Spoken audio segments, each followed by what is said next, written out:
The champagne tastes like ash in my mouth as I watch my best friend of 15 years approach the microphone. Jill's engagement party sparkles around us, crystal glasses catching the light, pearls gleaming at throats, everything picture perfect, just like her. "I want to make a special announcement," Jill says, her voice carrying across the elegant rooftop venue. Her diamond ring catches the setting sun as she gestures toward me. "Everyone knows how close Evelyn and I have been since college. There's no one I trust more to be my maid of honor." The crowd awes. I force a smile, gripping my champagne flute tighter. Something's off in Jill's tone, a sharp edge I've never heard before. Her eyes meet mine with an unsettling gleam. "Evelyn has been my rock through everything," she continues, "even when she was going through her own struggles last year. Not many people know this, but..." My heart stops. No, she wouldn't. "My dear friend actually spent 3 months in rehab. Isn't it amazing how far she's come?" The glass nearly slips from my numb fingers. Silence crashes over the crowd like a wave, followed by the inevitable whispers. I see the exact moment my carefully rebuilt reputation shatters in their eyes. The judging stares, the barely concealed shock. Summer, standing nearby, reaches for my arm, but I step back. The world tilts sideways as I struggle to breathe. This can't be happening. That was my deepest secret, shared in confidence during late-night tears and promises of forever friendship. "To new beginnings," Jill raises her glass with a practiced smile. "And to facing our demons, honestly." The crowd echoes her toast uncertainly. I catch fragments of their whispers. "No idea she had problems. Explains a lot. Can't believe Jill would trust her as maid of honor." Mark, Jill's fiancé, looks confused. He doesn't know this version of his bride-to-be, either. But I'm starting to see her clearly for the first time. This wasn't a slip of the tongue. The careful setup, the strategic timing, the pointed looks.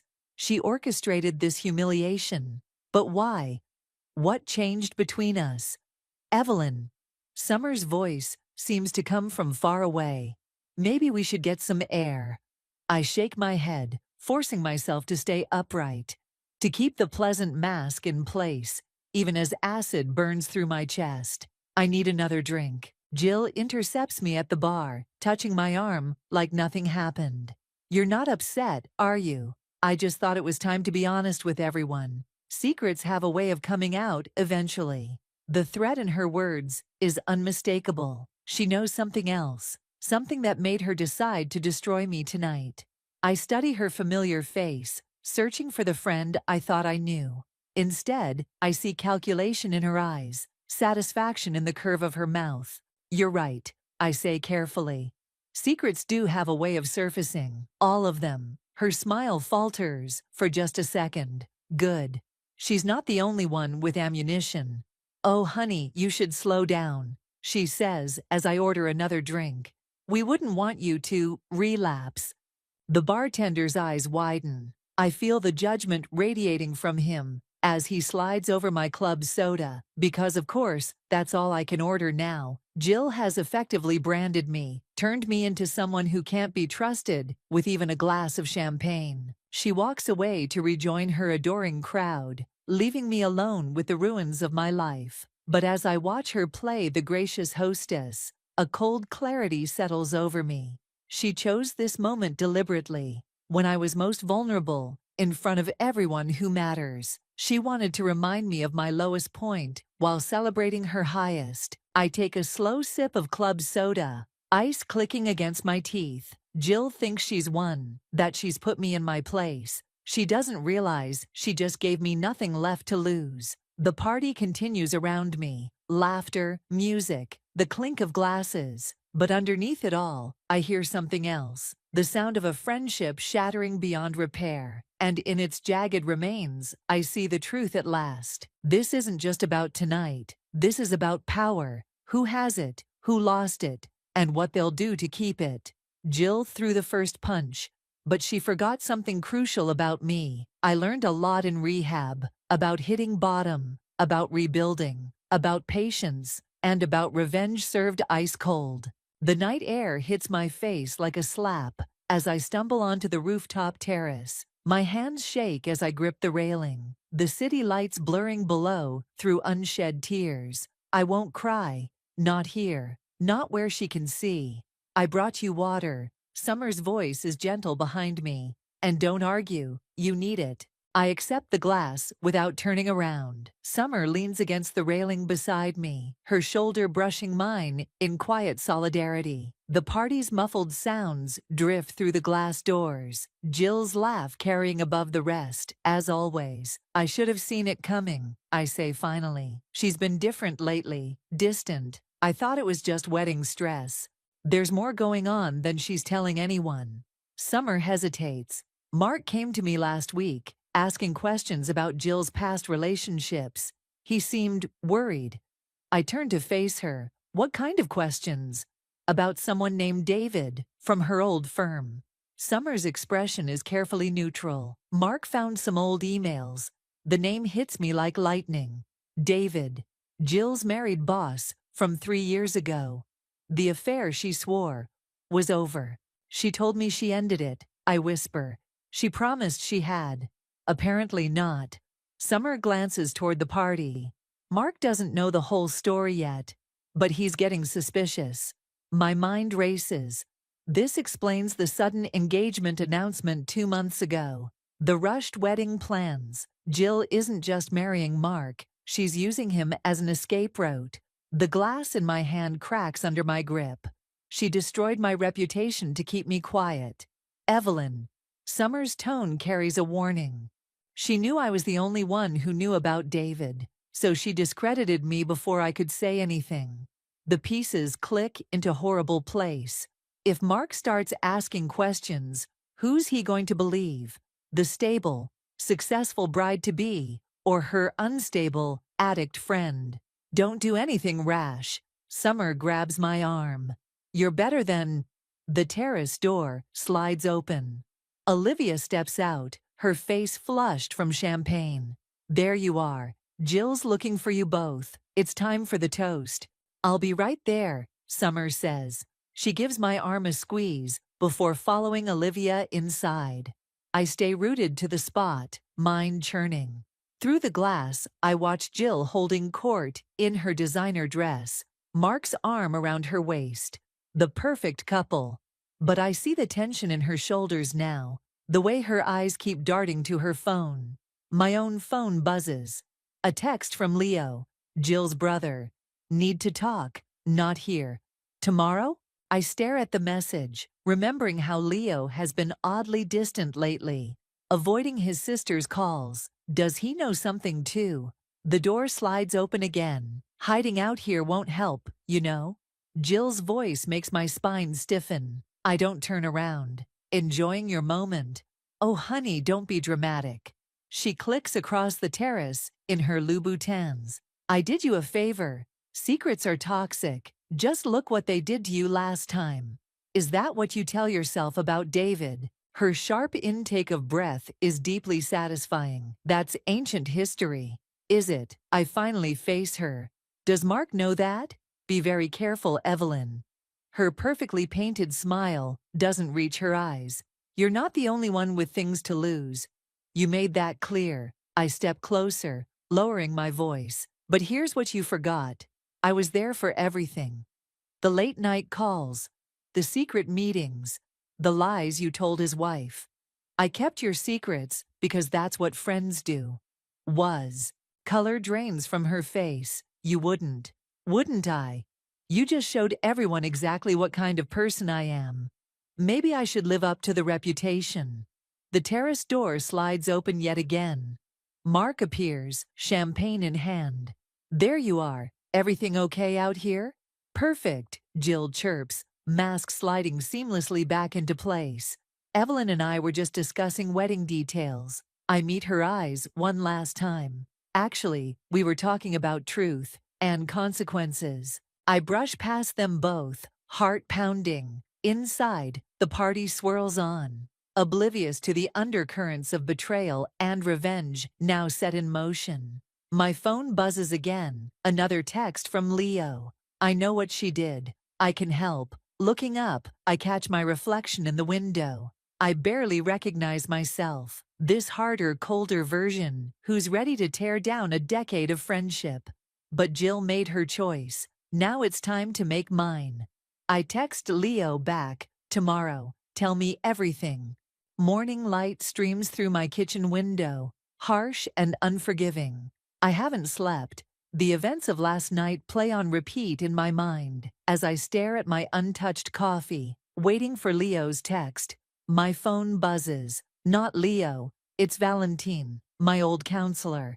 Heard what happened. Check in when you can. Of course he knows. News travels fast in our circles. I ignore the message, just like I've ignored the concerned texts from Summer and the fake sympathetic ones from Olivia. Finally, Leo's message appears. Meeting canceled. Something came up with Jay. Tomorrow. My coffee cup hits the counter too hard. Every delay gives Jill more time to spin her web, to solidify her version of reality. I need to act now. I grab my keys and head to the one place I know I'll find answers. Jill's office. She's been working late recently, claiming wedding preparations. Now I wonder what she's really been doing. The security guard waves me through. I'm still on Jill's approved visitor list. Another oversight she'll regret.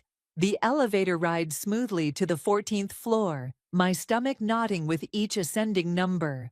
Her office door's closed, but I hear voices inside. I pause, hand on the handle. You can't keep avoiding this, a male voice says. David's voice. The emails are gone, Jill snaps. I deleted everything. Mark's not stupid. He's already asking questions. Let me handle Mark. I push the door open. Jill and David freeze mid-conversation, their guilty distance from each other speaking volumes. David recovers first, straightening his tie. I'll email you those contracts, he says smoothly, brushing past me. Jill's face hardens. What are you doing here? Funny, I was about to ask you the same thing. I close the door behind me. Still ancient history. You don't understand. Then explain it. Explain why you're still meeting him. Explain why you're rushing to marry Mark. Explain why you destroyed me to keep your secrets. Because you're weak. Her words crack like a whip. You broke once, you'll break again. I couldn't risk it. The accusation hits harder than I expected. I got help. I got better. You're the one who can't face reality. Reality? She laughs bitterly.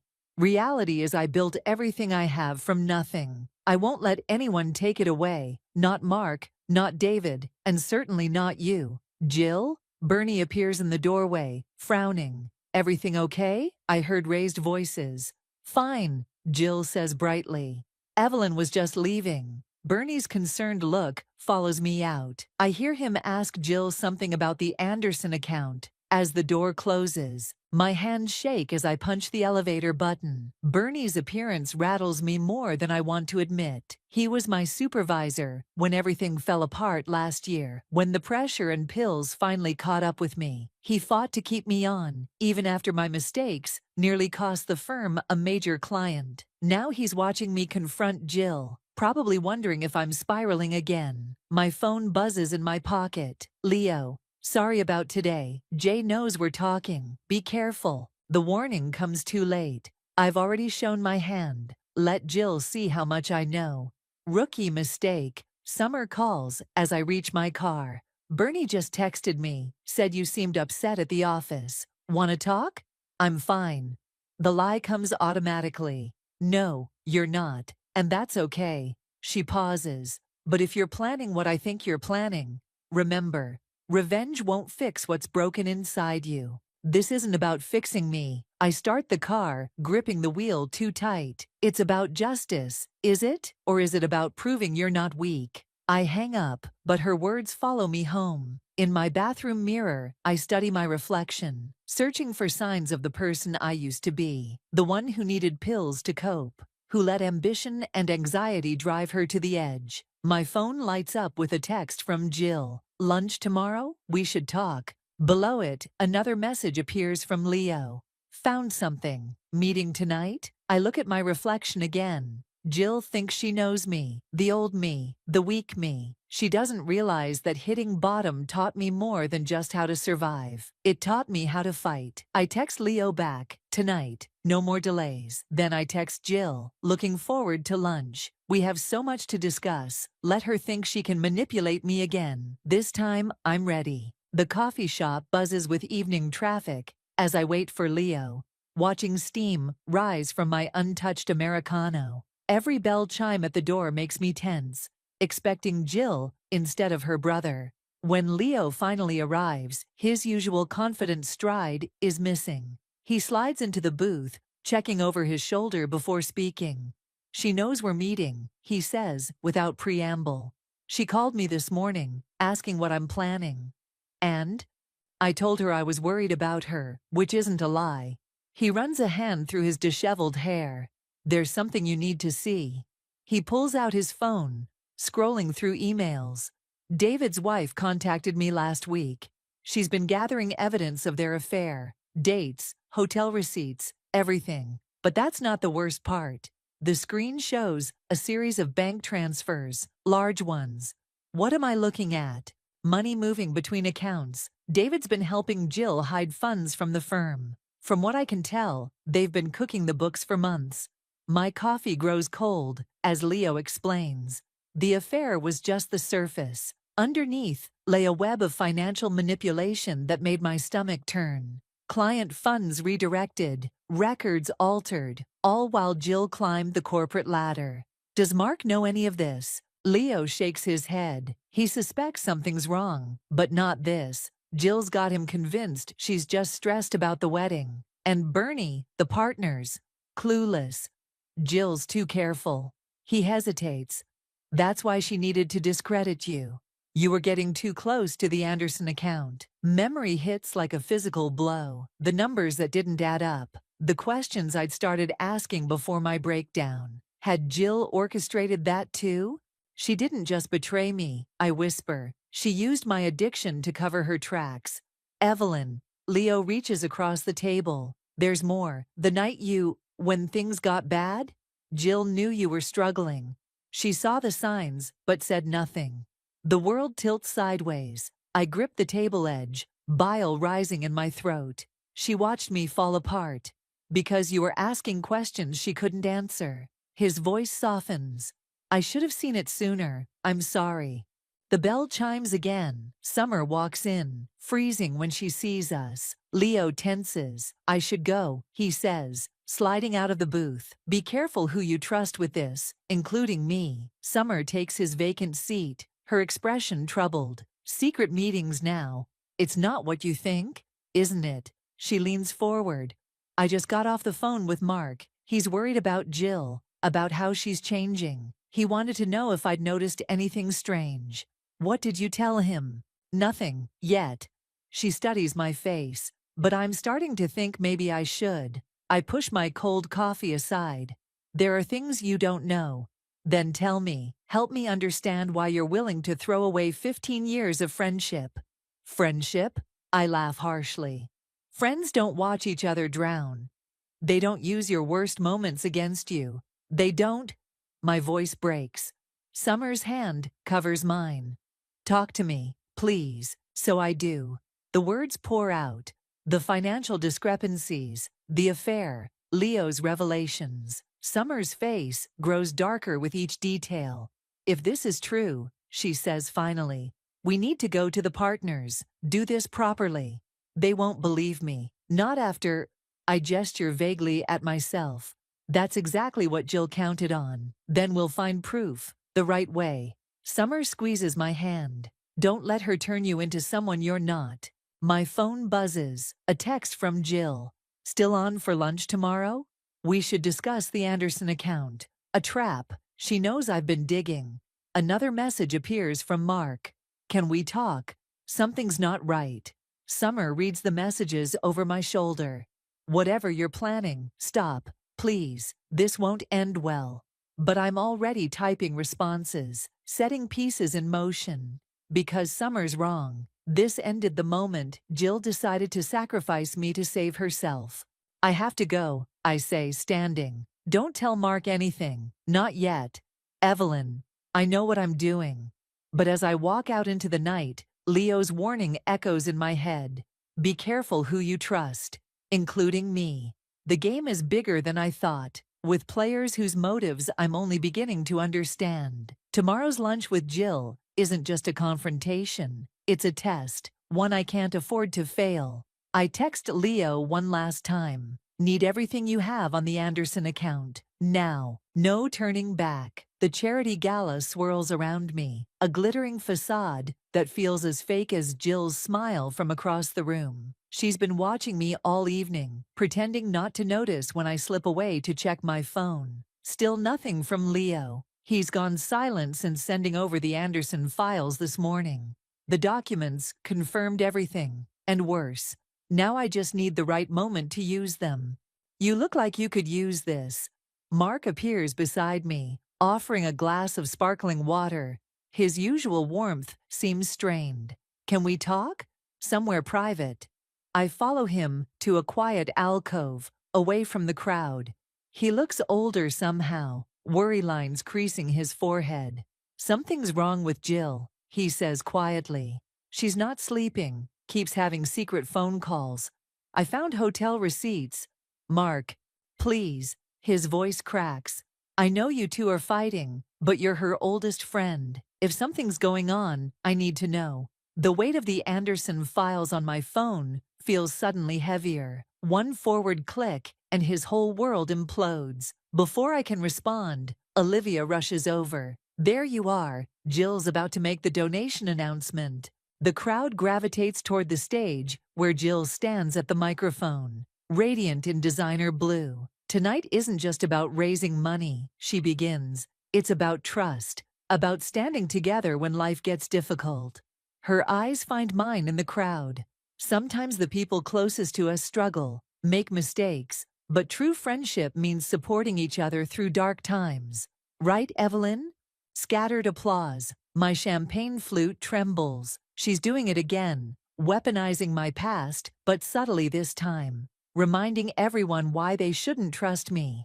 That's why I'm announcing a special donation to the New Hope Recovery Center, she continues, in honor of second chances. The room erupts in applause. I feel the pitying glances, hear the whispers. Mark squeezes my arm, in what he thinks is support. My phone buzzes. A text from Summer. Don't do anything stupid. She's baiting you. Another buzz. Leo, meet me outside. Emergency. I slip away from the crowd, finding Leo pacing near the valet stand. His face is ashen. She knows, he says, about the files, about everything. David called her this afternoon. How? Because I told him. Leo won't meet my eyes. I'm sorry. She threatened to expose my involvement in the Anderson deals, if I helped you. Ice spreads through my chest.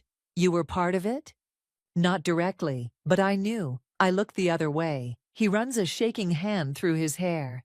She's my sister, Evelyn. I can't. Save it. My voice sounds distant to my own ears.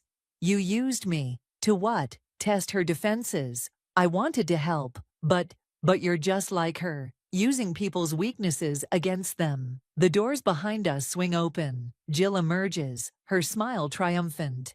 Everything okay out here? Perfect, Leo mumbles, retreating inside. Jill watches him go, then turns to me. Did you really think my own brother would help you destroy me? Oh, honey. This isn't over. Actually, it is. She steps closer. The partners are already questioning your stability after that scene in my office. One more outburst, and they'll start wondering if you've relapsed. You can't threaten me anymore, I say, but my voice wavers. No. She glances inside where Mark stands talking to Summer. Then why haven't you told him the truth? Because deep down, you know no one will believe you over me. The unstable addict versus the trusted partner. Please. She's right. I've played right into her hands, letting her push me into looking exactly like what everyone fears. Unhinged, unreliable, unstable.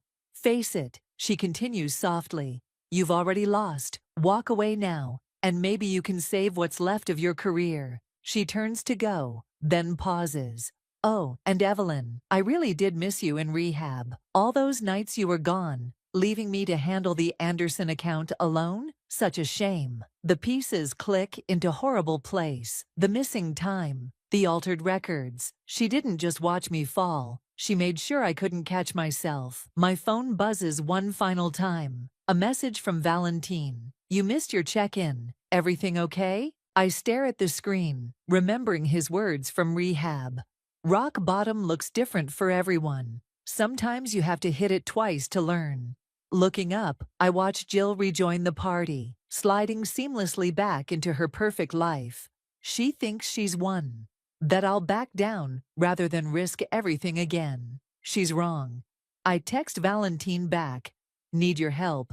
It's time to tell the whole truth. Cold sweat trickles down my spine as I wait in Valentine's office. The familiar scent of coffee and leather takes me back to those first desperate days in rehab, when I thought I'd lost everything. Now I might actually lose it all. You understand what you're risking. Valentine sets two mugs between us. Going public means exposing yourself too. Your recovery, your struggles, everything. I know. My hands shake as I lift the mug.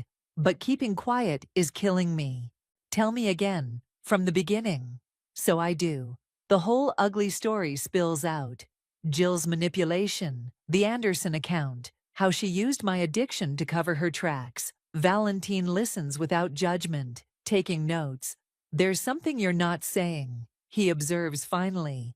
What really happened the night you broke? The question hits like a physical blow. I found discrepancies in the accounts. Called Jill in a panic. She said she'd handle it, told me to take a pill and rest. My throat tightens. I woke up 3 days later in the hospital. And now you think she deliberately. A knock interrupts us. Summer stands in the doorway, face pale. Sorry to interrupt, but you need to see this. She holds out her phone. On screen, a company-wide email from the managing partners. Due to concerning behavior and suspected relapse, Evelyn is being placed on immediate administrative leave. The words blur as tears fill my eyes. She did it. She actually did it. There's more. Summer scrolls down. They're launching a full audit of the Anderson account. Jill's leading the investigation. Valentine leans forward. She's covering her tracks. She's erasing them completely, I whisper, and using me as the scapegoat. My phone buzzes. Mark calling. Again. I've been avoiding him since the gala, but now, answer it, Summer urges. He needs to know the truth. But before I can, another call comes through. Bernie. I'm sorry. His voice is gentle when I answer. I fought against this, but after your confrontation with Jill, and now these irregularities in the accounts. Bernie, please, you know me. I thought I did, he sighs. Clean out your desk by tomorrow. Security will escort you. The line goes dead. Summer grabs my arm as I sway. This isn't over, she says fiercely. We have the files Leo sent, which show his involvement too. I laugh bitterly. No wonder he backed out. Jill made sure everyone who could expose her was implicated. Then we find another way. Valentine's voice cuts through my spiral. You're not alone this time. My phone buzzes again. A text from Jill. Heard the news. So tragic. But don't worry. I'll make sure the Anderson investigation is thorough. Another message appears below it. From David. Need to talk. About the night you went to rehab. David. Something clicks. He would have records. Proof of what really happened that night. It's a trap, Summer warns. He's working with Jill. Maybe. I stand, suddenly energized. Or maybe he's realizing she'll sacrifice him too. Evelyn, wait. Valentine's voice stops me at the door. Remember what we discussed in rehab, about revenge versus justice. This isn't about revenge anymore. I meet his eyes. It's about survival. Outside, rain begins to fall as I text David back. Where and when? His response comes quickly. Tonight. The Palmer Hotel bar. Come alone. Summer reads over my shoulder. You can't trust him. I don't. I grab my coat. But I trust Jill to have pushed him too far. Just like she did with Leo. Just like she did with me. Then I'm coming with you. No. I squeeze her hand. I need you to do something else. Get Mark to the hotel. He deserves to see who his fiancée really is. And what about you? Valentine asks quietly. Are you ready for everyone to see who you really are? The question hangs in the air as my phone lights up with one final message from Jill. Heard you're meeting David. Bad idea, honey. Some secrets should stay buried. I stare at her words, remembering all the secrets she's used to bury me. My addiction, my breakdown, my career. She took everything I was and twisted it into a weapon against me. Now it's time to show her who I've become. Send Mark to the Palmer at 9, I tell Summer. And call Bernie. Tell him if he wants the truth about the Anderson account, he should be there too. Evelyn. Valentine's warning is clear in his tone. I know. I straighten my shoulders. No more hiding, no more shame. Tonight, everyone learns the whole truth, including me. The Palmer Hotel bar gleams with polished wood and soft lighting, but all I see is David's reflection in the mirror behind the counter. He's nursing what looks like his third scotch, checking his phone every few minutes. I slide onto the stool beside him, waiting for someone else. He jumps, then tries to cover it with a smile. Evelyn, you came alone? Like you asked. I order water, noting how his hands shake. Though I'm guessing Jill knows I'm here. She always knows everything, doesn't she? He downs the rest of his scotch. That's what makes her dangerous.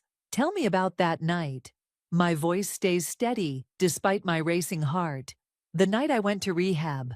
You really don't remember? I remember finding problems in the Anderson numbers, calling Jill. After that, I shrug. 3 days of blackout. David signals for another drink. You called me too, left a message about missing funds, transfers that didn't make sense. I deleted it, of course. Jill insisted. Of course she did. She said she'd handle you. He won't meet my eyes. I didn't know she meant. The elevator dings. Mark steps out, followed by Bernie. Summer's done her part. Now for mine. Didn't know she meant what? I press. That she'd drug me? Stage a breakdown? Keep your voice down, David hisses, but it's too late. Why should I? The words carry across the quiet bar. Isn't it time everyone knew how Jill Meyer really operates? Mark appears beside us, face ashen. What about Jill? David's glass slips from his fingers, shattering on the floor. Bernie moves closer, phone in hand. Tell them, I say to David. Tell them what happened that night. I can't, he won't. Jill's voice cuts through the tension. She stands in the doorway, immaculate as always, because he knows what he'll lose. We all know what we've lost. My voice trembles, but holds. Our integrity, our friendships, our trust. Oh, please. She clicks toward us in designer heels. You lost those things all on your own. The pills, the paranoia, the accusations. That was all you. Was it? I pull out my phone, opening the recording app. Tell that to David. Tell him how you slipped extra pills into my drink that night. How you made sure I'd break down before I could expose the missing money. Color drains from her face. You're delusional. Am I? I press play. David's voice fills the air. She said she'd handle you. I didn't know she meant. A partial recording proves nothing, Jill snaps. But her eyes dart to David. No, Bernie steps forward. But the full audit we launched today will, including the night security footage from the office, the one showing you accessing Evelyn's computer after she left. Mark makes a choked sound. Jill, it's not what you think, it's exactly what he thinks. I stand, legs shaking, but voice clear. You built your perfect life on lies, used my addiction to hide your fraud, destroyed me to save yourself. You have no proof. Actually, Summer's voice comes from behind her. She does. Leo appears beside her, holding a USB drive. The real Anderson records. Everything you tried to bury the night you buried Evelyn. Jill's mask finally cracks. Leo, don't. I'm done protecting you, he says quietly.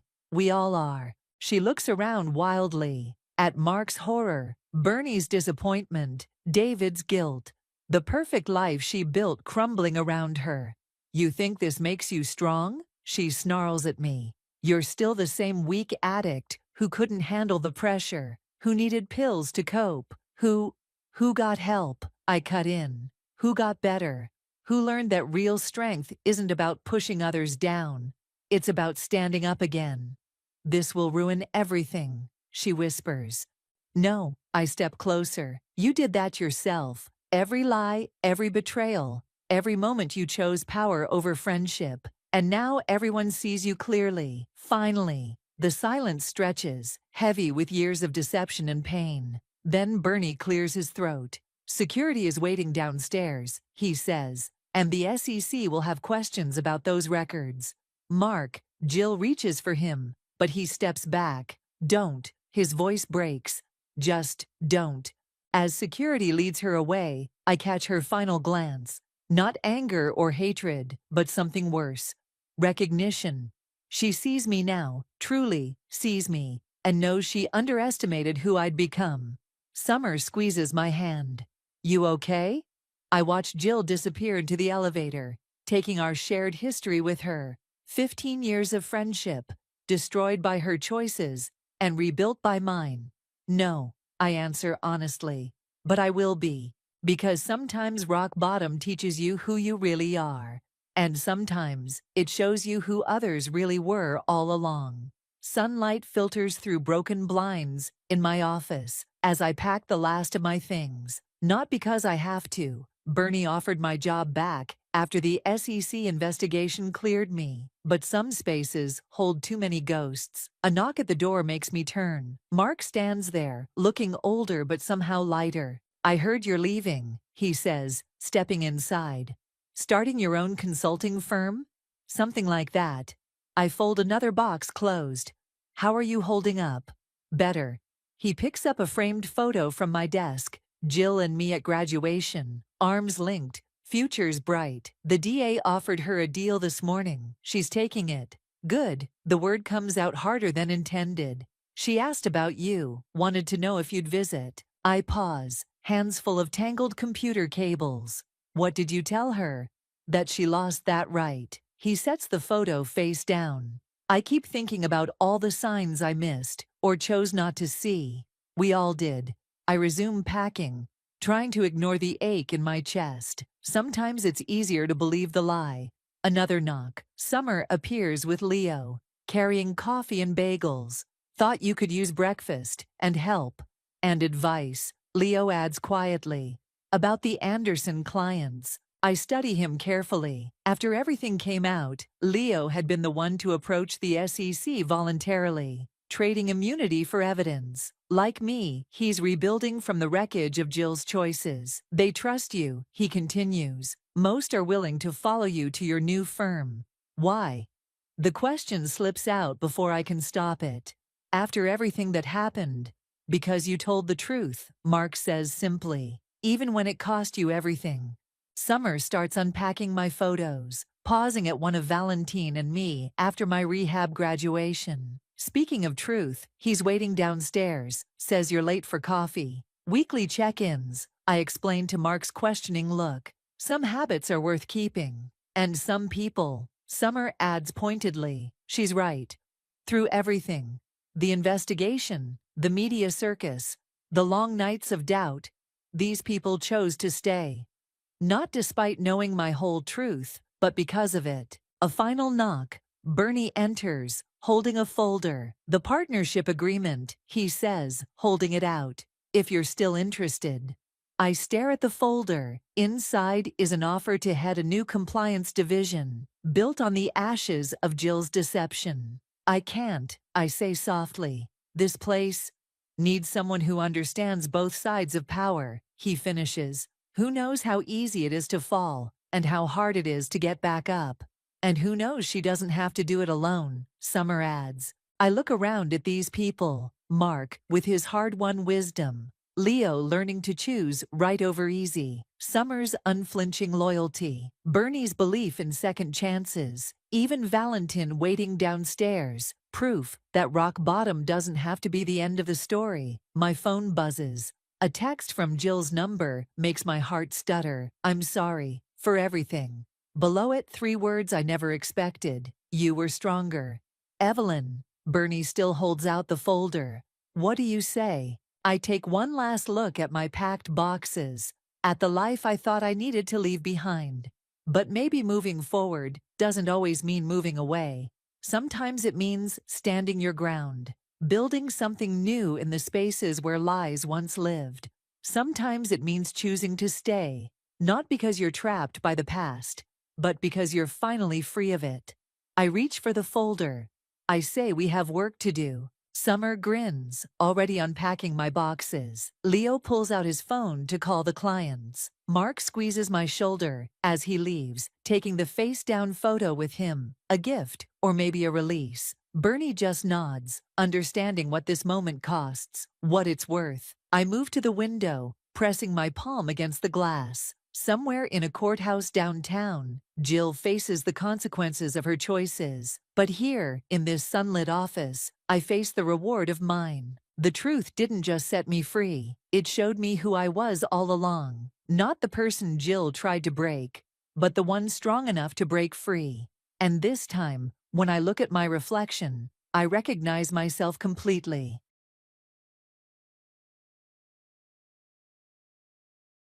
Hello, everyone. I'm Annie. What I'm about to share isn't easy, but I believe my story needs to be told.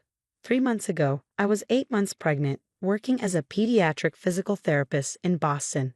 I thought I had the perfect life. Now I'm a single mom, and I've learned the hard way that sometimes the people closest to you can be the most dangerous. This is my story of survival, strength, and justice. Let me take you back to where it all began. I absolutely loved my job at Boston Children's Hospital. Helping kids overcome physical challenges was my passion. One of my favorite patients, Tommy, was learning to walk again after an accident. Every session, he faced his challenges with determination and made me laugh. One day, he looked at me with a serious expression and said, "Miss Annie, when I grow up, I want to help kids walk just like you." That moment reaffirmed why I chose this career. You're amazing with children, Annie. Our baby is so lucky to have you as their mother, my husband Mark would say. Mark, a software engineer, and I met through my best friend Jessica at a local charity event. We dated for 3 years before getting married in a beautiful ceremony at the Boston Harbor Hotel. "Welcome to the family, darling," Mark's mother, Barbara, said to me at the wedding. If only I had noticed that her smile didn't reach her eyes. At first, everything seemed perfect. Mark and I bought a cozy house in Cambridge. When we announced my pregnancy, everyone seemed thrilled. Barbara even helped us set up the nursery, though now I realize she was just marking her territory. "Have you thought about names yet?" Jessica asked during a lunch break at work. "We're thinking Sophia for a girl or Nathan for a boy," I replied, rubbing my growing belly. "Barbara won't like that," Mark's sister, Amanda, commented at a family dinner. "Mom always wanted her first grandchild to be named after her." I laughed it off then, but that was the first red flag I ignored. George, my father-in-law, would sit quietly during these conversations, while Kevin, Mark's younger brother, would try to lighten the mood. "Let them name their own child, Mom," Kevin would say, earning a sharp look from Barbara. The day I realized things were changing, I came home early from work to find Barbara in our house, rearranging the nursery without asking. "Oh, Annie, I just thought this layout would be better for the baby," she said. Mark gave me the spare key for emergencies. But that was just the beginning. Her controlling behavior, the subtle manipulation, the way she turned every family gathering into an opportunity to undermine me, it all built up to that dreadful Christmas dinner. If I had known then what I know now, I would have recognized the signs. But sometimes the most important lessons come at the highest cost. It all started to unravel at my 7-month checkup. After finishing a successful day at the hospital, I was surprised to see Barbara show up uninvited to my appointment. "I've raised 3 children. I know what's best," she announced to my doctor, interrupting every question. "Annie's working too much. She needs to quit before the baby comes." "Mrs. Thompson," my doctor said firmly, "Annie's health and the baby's development are excellent. Her work schedule is perfectly safe." That evening, Mark seemed distant. "Mom thinks she should move in with us after the baby comes," he said. "She says first-time mothers need constant guidance." "We've already discussed this, Mark. We want to bond as a new family," I reminded him.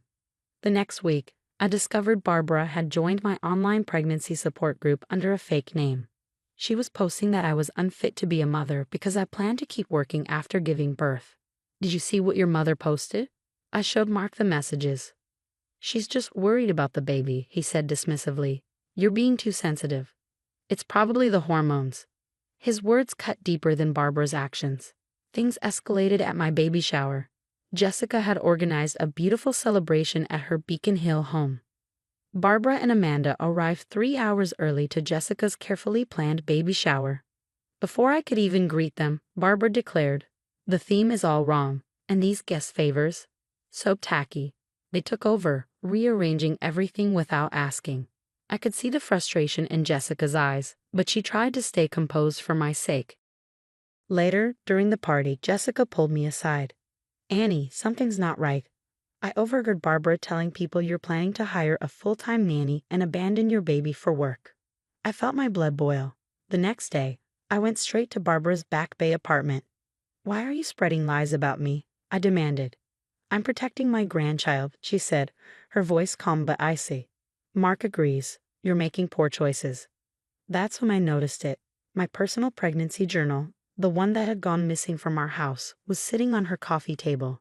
Before I could react, Amanda walked in smirking. "Mom's just trying to help. Maybe if you were a better wife, she wouldn't have to intervene." I was speechless.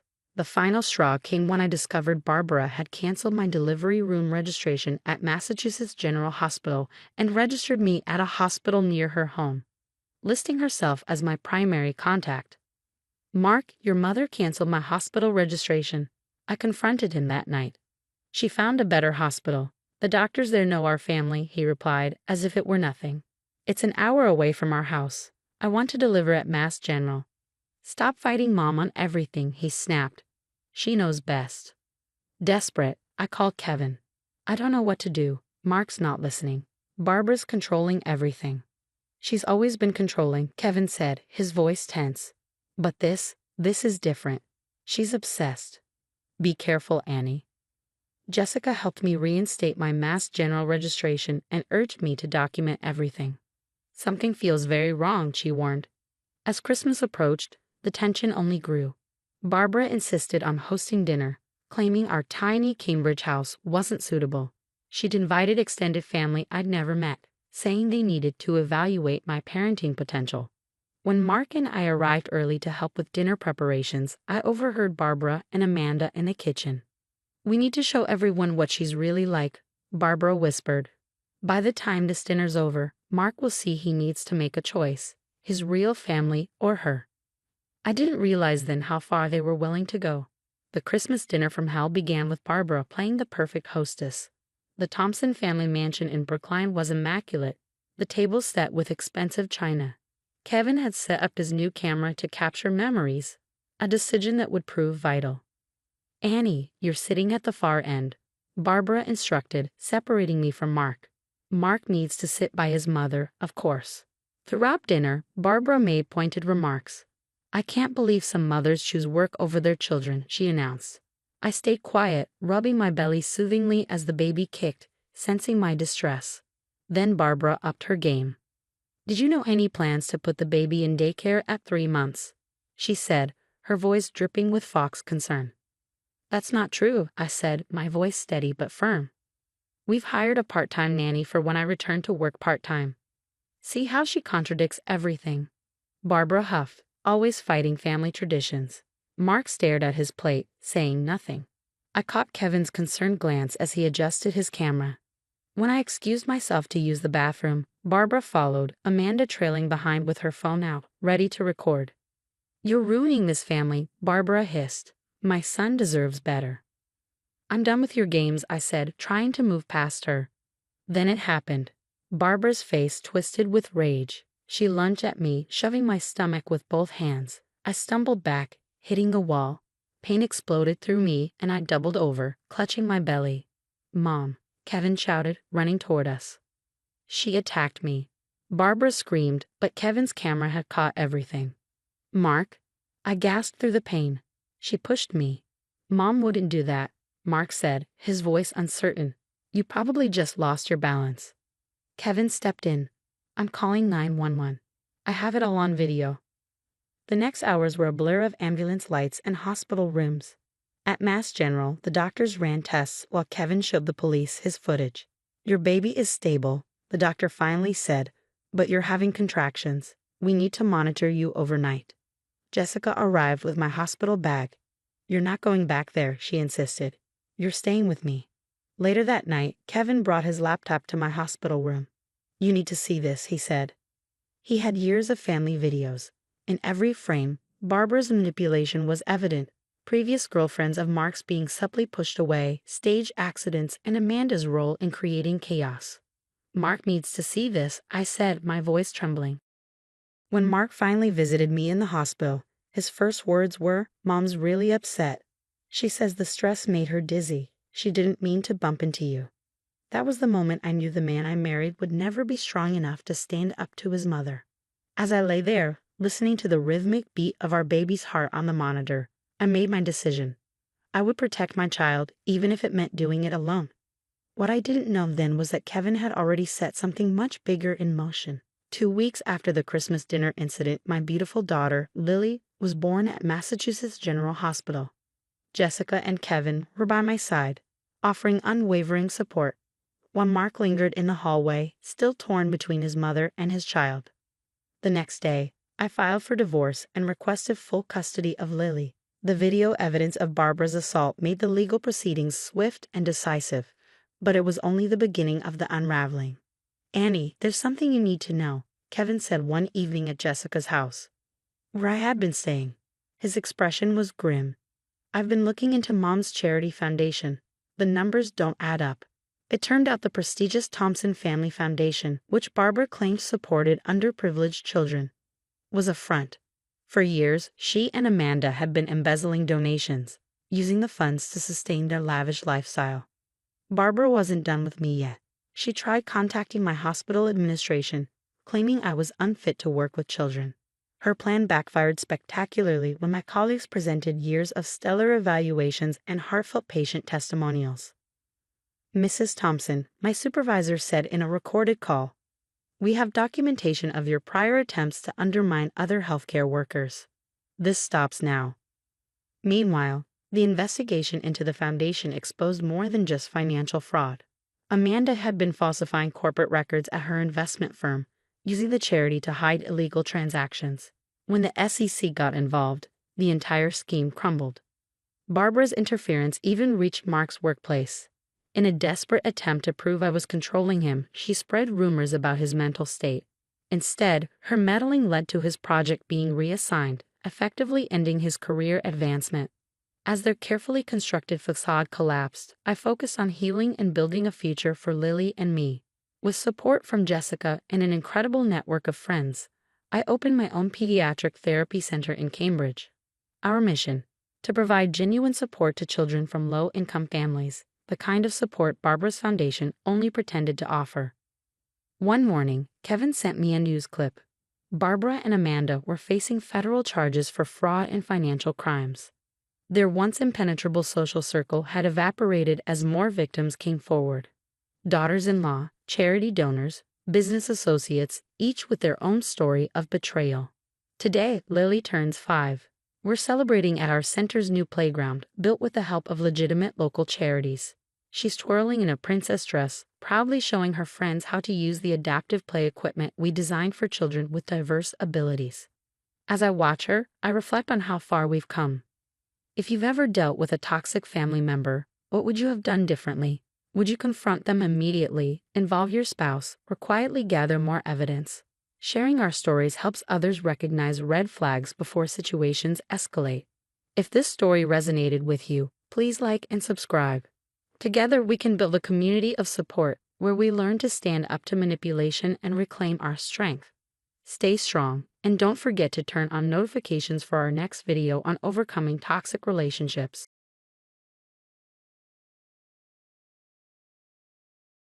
Hi, I'm Norma. Another successful quarter. The Meridian chain is thriving under your leadership, Marcus said, sliding a stack of financial reports across my desk. His voice carried its usual steadiness, but today there was a flicker of something more. Admiration, perhaps. Thanks to the whole team, I replied, brushing my fingers over the photo of my late husband James. His bright blue eyes smiled back at me from the frame, a constant reminder of the man who had built this life with me. These numbers would make him proud. Before the ache in my chest could deepen, a burst of energy swept into the room. "Mommy, look what we made." Emma and Ethan, my 6-year-old twins, barreled in, their faces alight with pride as they held up their latest masterpiece.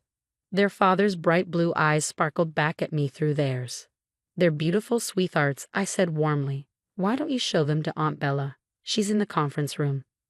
As they dashed off, Diana, my best friend and legal advisor, poked her head in. "Norma, do you have a minute? We need to discuss the new property acquisition." Running a luxury hotel chain hadn't been my dream when I married James Mitchell.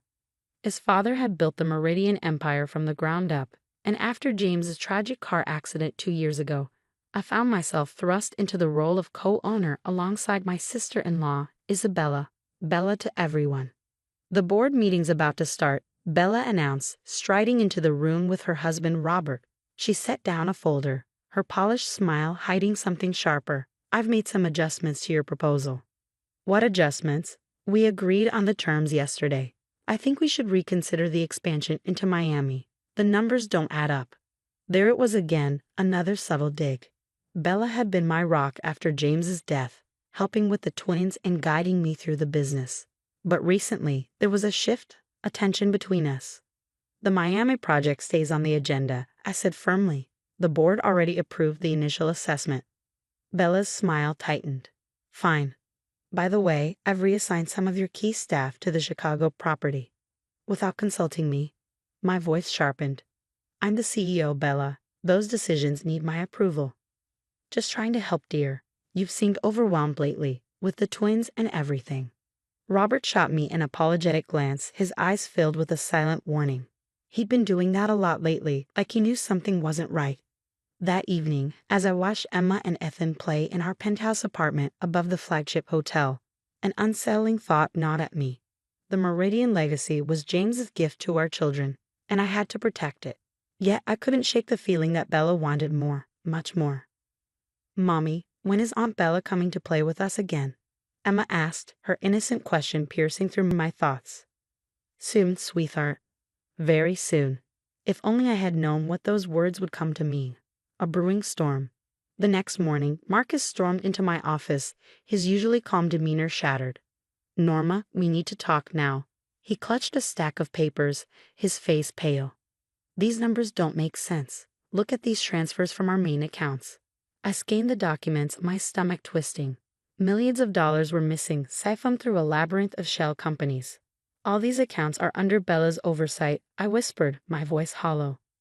Before Marcus could respond, Karen, my longtime assistant, entered, her expression uneasy. "Mrs. Mitchell, several department heads asked me to inform you that Miss Isabella has called an emergency board meeting. Without you." "What?" My pulse quickened. "She can't do that." As if on cue, my phone buzzed. A text from the twins' school. Emma had fallen down the stairs. When I arrived, the nurse explained, "Someone called, claiming you authorized them to pick up the twins early. We refused and Emma got upset." That night, Robert appeared at my door, his face drawn with worry. "Norma, I need to tell you something about Bella," he said, his voice trembling. "She's not sleeping. She's making strange phone calls at night. I found gambling receipts." I stared at him stunned. "Why are you telling me this now?" "Because," Robert swallowed hard, his voice barely a whisper, "I'm scared." The breaking point. "Please don't let her know I told you," Robert pleaded, his voice trembling. "She gets explosive when she feels cornered." His words haunted me all night, but I had no idea just how quickly Bella's madness would escalate. The next morning, Ethan's allergic medication went missing, right before he suffered a severe reaction. If Diana hadn't been visiting with her spare EpiPen, things could have ended tragically. "This isn't a coincidence," Diana said firmly as we sat in my office later that day. Her eyes were sharp, calculating. I did some digging. Bella worked at 3 companies before marrying Robert. All 3 reported major fraud cases right after she left. And the evidence? It disappeared. Every time. I didn't have time to process Diana's revelation before the head of maintenance knocked on my door, his expression grim. "Mrs. Mitchell, we found something strange in the twins' playroom. The window safety locks were tampered with." My heart plummeted. Within hours, I had cameras installed throughout the penthouse and my office. That evening, I uncovered something even more disturbing. Every senior staff member had received emails, supposedly from me, about my stress-related issues and erratic behavior. "She's trying to push you out," Diana warned. "This isn't just about power anymore, Norma. I think the twins are in danger." I stayed up all night reviewing security footage. At 3 a.m., I froze. Bella, in my private office, accessing my computer, copying files. The next morning, Emma's innocent voice shattered my fragile composure. "Mommy, why was Aunt Bella in our room last night?" My blood ran cold. "What do you mean, sweetie?" She was standing by our beds, Emma whispered, eyes wide. She looked scary. This wasn't just about the business. Bella wanted everything, and she didn't care who she hurt to get it. The security company called shortly after. Someone had tried to disable the cameras in the twins' wing. The evidence was mounting, but one wrong move and I could lose everything, or worse, someone could get hurt. I glanced at my children, blissfully unaware of the storm closing in. I needed proof. Real proof, and I had to get it before Bella made her next move. The inferno. "The Tokyo deal isn't worth your personal attention, Norma." "I can handle it," Bella insisted, her smile flawless but her tone sending chills down my spine. "I've already booked the flight," I lied. "I'll be back tomorrow night." Instead, I switched flights and returned early. My security team texted about unusual activity in the penthouse. Bella had arrived unannounced. As I stepped off the elevator, the smell of smoke hit me. Then I heard the screams. "Mommy, help, we can't get out." Heart pounding, I raced down the hallway. Smoke seeped from under the door next to the playroom. I grabbed the handle, it wouldn't budge. "Emma, Ethan, stay away from the door. Security is coming." Poor Norma, always rushing back to those brats. I spun around to see Bella emerge from the shadows, eerily calm. "You should have stayed in Tokyo," she said, her voice cold. "What have you done?" I demanded. "The key, Bella. Now." "You still don't get it," she sneered. "I had it all planned perfectly. A tragic accident while Mommy was away. I would have inherited everything, the business, the properties, even their trust funds." The smoke thickened. My twins' coughs grew fainter. "Security, break down the door." I screamed into my phone. Bella laughed, the sound chilling. "Just like James' accident. Cut brake lines are so reliable." But Robert, he couldn't keep his mouth shut about that one, could he? Time stopped. James's death. It wasn't an accident. The reckoning. Later, at the hospital, as the twins were treated for smoke inhalation, the police uncovered damning evidence in Bella's private office. Detailed plans, forged documents, and photos of the twins' routines. She had been planning this for months. A detective approached me, his expression grave. "Mrs. Mitchell, we found something else. Documents about your husband's accident. Surveillance photos of your children dating back months. There were previous attempts. The accidents. The missing medication. The tampered locks. It all made horrifying sense. We've got everything we need now," he continued. Text messages, security footage, financial records, Robert's testimony. I looked at my sleeping twins, their innocent faces still bearing traces of fear. For years, I'd shared my life, my home, and my family with a monster. But no more? "No more playing nice," I whispered, gripping Emma's hand. "She tried to kill my babies. She murdered their father. She's going to pay for everything." The cost of betrayal. First, I had to make sure my children were safe. I didn't know then that Bella's attempt to destroy us would lead to her own spectacular downfall, and it wouldn't come from me at all. Package all the evidence and send copies to every relevant authority. Diana instructed her team. Financial crimes. Attempted murder. Everything. While Bella sat in jail, awaiting trial for the fire, an anonymous tip landed on the FBI's desk. The rabbit hole went deeper than anyone imagined. International money laundering through our hotels. I sat across from a federal agent, stunned. "Your sister-in-law was working with dangerous people," he explained. "She used your properties to launder millions for gambling syndicates." Then Bella's world truly began to collapse. Her so-called friends in the gambling world turned on her the moment their money disappeared. That crazy woman took us for millions. One of them confessed to save himself. The feds uncovered offshore accounts, fake identities, and years of elaborate schemes. Robert, finally breaking his silence, filed for divorce. In his testimony, he revealed everything. She bragged about killing James, he admitted, his voice cracking. Said it was so easy to tamper with the brakes, to make it look like an accident. She laughed about it. The evidence was overwhelming. Not even Bella's expensive lawyers could save her now. Guilty on all counts, the judge declared. The defendant is sentenced to 25 years without the possibility of parole.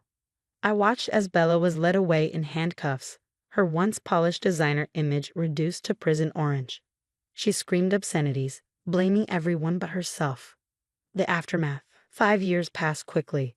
The twins turned 11, growing stronger and wiser from our ordeal. Without Bella's poison, the Meridian Empire flourished.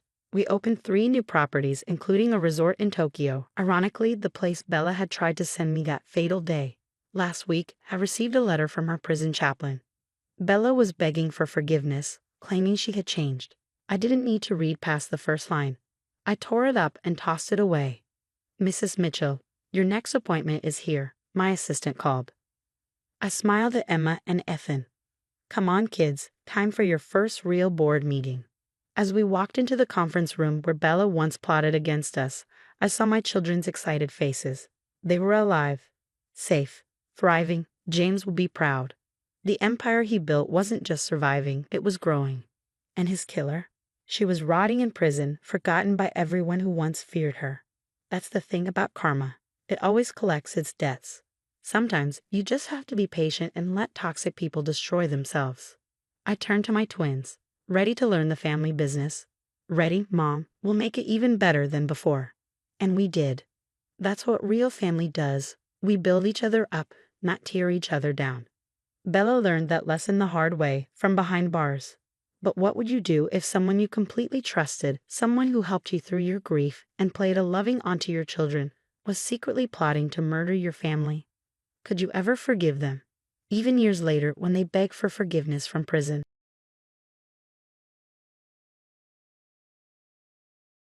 Hi everyone, I'm Amelia, and this is the story of how I transformed from the perfect daughter-in-law to the woman my in-laws wished they'd never underestimated. 2 years ago, I married Marcus Thompson, believing I found my happily ever after. He was charming, successful in real estate, and seemed to appreciate my intelligence. But I quickly realized I hadn't married just him. I'd walked straight into a den of pretense and judgment. "Darling, that dress. Remind me where it's from again." "Target?" My mother-in-law, Victoria, would casually remark at family dinners. "We really should take you shopping somewhere more appropriate." I'd smile politely, biting my tongue, clutching my master's degree in business like a shield. Meanwhile, Marcus would chuckle, oblivious to the constant jabs at my middle-class roots. "You know, dear," Victoria once said, "the Richardsons' daughter-in-law just redecorated their entire summer house." Such taste. Perhaps she could give you a few pointers. I'd had enough. "Actually, I've been thinking about contributing more directly to the family," I said one evening. "I'd like to apply for a position at Thompson Enterprises." The room fell silent. Richard, my father-in-law, nearly choked on his wine. "How ambitious of you," Victoria sneered. The interview with Richard was even worse than I'd imagined. Sitting across from him in his imposing mahogany office, I handed him my resume. "What makes you think you're qualified to work here? Being Marcus's wife isn't a skill set." "I have extensive business knowledge and—" "Listen, dear. Your job is to be a good wife to my son. Leave the business to those who understand it." That night, I called my best friend Sarah, fighting back tears. Can you believe what he said to me? "Girl, you need to show them who you really are. You've got a master's degree, and they're treating you like you barely finished high school." Marcus says I should know my place. His exact words. "And what exactly is your place, Amelia?" "Under their designer shoes." Then there was Amanda, Marcus's sister, who treated me like a stain on her Louboutins. One day, after brunch, she cornered me. "You know, Amelia, I always wondered what my brother saw in you. Now I realize you're just convenient, quiet, moldable." I'm more than you think, Amanda. Are you? Because all I see is someone desperate to fit into a world she'll never belong to. That night, I stared at my reflection, wondering how I'd allowed myself to become invisible. My phone buzzed. It was Sarah again.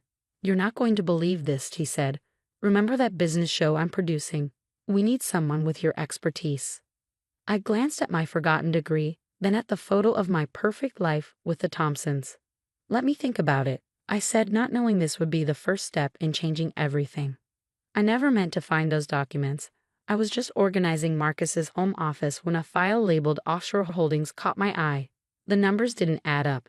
Millions were being siphoned from Thompson Enterprises into shadow accounts. "Marcus, we need to talk about what I found in your office." "You were snooping through my things?" "No, I was cleaning. And know your place. I'm your wife, not your accountant." His face turned red, veins bulging in his neck. "No one would believe a nobody like you anyway." A few days later, Amanda burst into our house unannounced. "Oh my God, Amelia, you'll never guess what I just saw." "Actually, maybe I shouldn't tell you." "What is it, Amanda?" "I caught Marcus and Jennifer at the Westbrook Hotel. They were, well, you can guess." My stomach dropped. Jennifer, Amanda's best friend. The one who was always hanging around our house. "I have pictures," Amanda smirked. "Don't worry, I won't show them to anyone," Amanda said with a smug smile. "Marcus and I have an understanding now." When I confronted Marcus about Jennifer, Victoria somehow found out and called immediately. "If you were a better wife, Marcus wouldn't need to look elsewhere," she snapped. "You're too focused on your silly career dreams instead of your marriage." I hung up without a word and called Sarah. "I can't do this anymore." "Amelia, listen to me," she said firmly. "Start documenting everything. I'll help you gather evidence. And you know what? Start that consultancy you've been talking about. I'll be your first client." That was the turning point. I began working late, telling Marcus I was taking online cooking classes. In reality, I was cracking a business plan and meeting potential clients in discreet coffee shops far from our neighborhood. That's where I met Lisa. "Your analysis of market trends is impressive," she said, stirring her coffee. "Have you considered sharing your insights on a larger platform?" "What do you mean?" I asked. "I host Business Breakthrough on Channel 8. We're always looking for fresh perspectives." My phone buzzed. A text from Marcus. "Where are you?" "Mom's coming for dinner." "Sorry, lost track of time at my cooking class." "Well, hurry up, and Amelia, try not to embarrass me this time." I glanced at Lisa and then back at my phone. "Actually, Lisa, tell me more about this platform." That night, Sarah called. "Got everything documented. Marcus's embezzlement, Amanda's blackmail, the affair. It's all here. Just say the word." "Not yet," I replied. "But soon. Let them think I'm nothing. They won't see me coming." I closed my eyes, mentally rehearsing my first TV segment. Soon, everyone would know exactly who Amelia Thompson really was. The divorce papers landed on Marcus's desk like a bomb. His face shifted from confusion to rage. "You ungrateful little—" "Save it." I cut him off. "My lawyer has everything, the embezzlement, Jennifer, all of it. No one will believe you.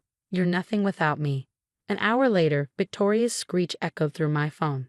"How dare you embarrass our family? I'm calling everyone in the club committee. You'll never work in this city." I laughed. "Go ahead, Victoria. I'm sure they'll be interested in hearing about Marcus's creative accounting." Meanwhile, my consultancy was thriving. After my first few TV appearances with Lisa, the calls started pouring in. "Amelia, your segment on investment strategies was brilliant," Lisa said during a coffee break. "We want you as our regular financial expert, primetime, twice a week." Marcus cornered me outside the lawyer's office. "I'll destroy you. You'll leave this marriage with nothing." "Like how you're destroying your father's company. Those offshore accounts must be getting heavy." His face went pale. Sarah was ecstatic. "Amelia, we're doing a special. Women Breaking Barriers. You're our headline speaker." But the Thompsons weren't finished. Victoria crashed my biggest client meeting smirking. "Did you know she worked as a waitress in college? Can you trust your finances to someone so common?" The CEO smiled. "Actually, Mrs. Thompson, I worked as a janitor while attending Harvard. Amelia's insights have already saved us millions." Then I found it buried deep in Thomson Enterprises' internal reports. Their empire was crumbling. During a chance elevator encounter with Richard, I couldn't resist. Your son's been bleeding you dry. Check account series XG789. You're 6 months from bankruptcy. You're lying, he hissed. Like you lied about me being unqualified. Karma's interesting, isn't it? That night, Sarah called again. Remember that anonymous tip about corporate fraud? It's trending. Every network wants the story. I watched their perfect world unravel from my new penthouse office. Marcus's face dominated the news, not in a good way. You did this, his voicemail roared. I'll make you pay. I texted back, check tomorrow's business breakthrough. I'm doing a special on corporate fraud detection. You might learn something. A text from Amanda lit up my phone. You knew all along, didn't you? While I was blackmailing Marcus, you were building an empire. I smiled, thinking of tomorrow's show. The Thompsons wanted a perfect daughter-in-law. Instead, they got me, Amelia, the woman who brought their house of cards tumbling down. The next morning, my segment on corporate fraud detection went viral.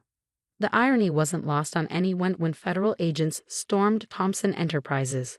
Today's top story: real estate mogul Marcus Thompson arrested on multiple charges of tax evasion and embezzlement, the news anchor announced. Sarah called, barely able to contain her excitement. Amelia, your episode broke all the records, and guess who sent that anonymous tip? Amanda, I said, unsurprised. Later, a final text from Amanda.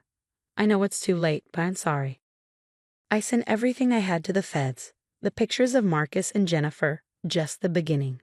Jennifer, of course, was doing her best damage control on social media. I had no idea Marcus Thompson was involved in criminal activities. I am totally devastated by his deception. Right, like she was devastated when she was spending my husband's stolen money. Victoria's social fall was nothing short of spectacular. At the country club, whispers turned to open disdain. How dare you show your face here after what your son did? But we didn't know, Victoria stammered.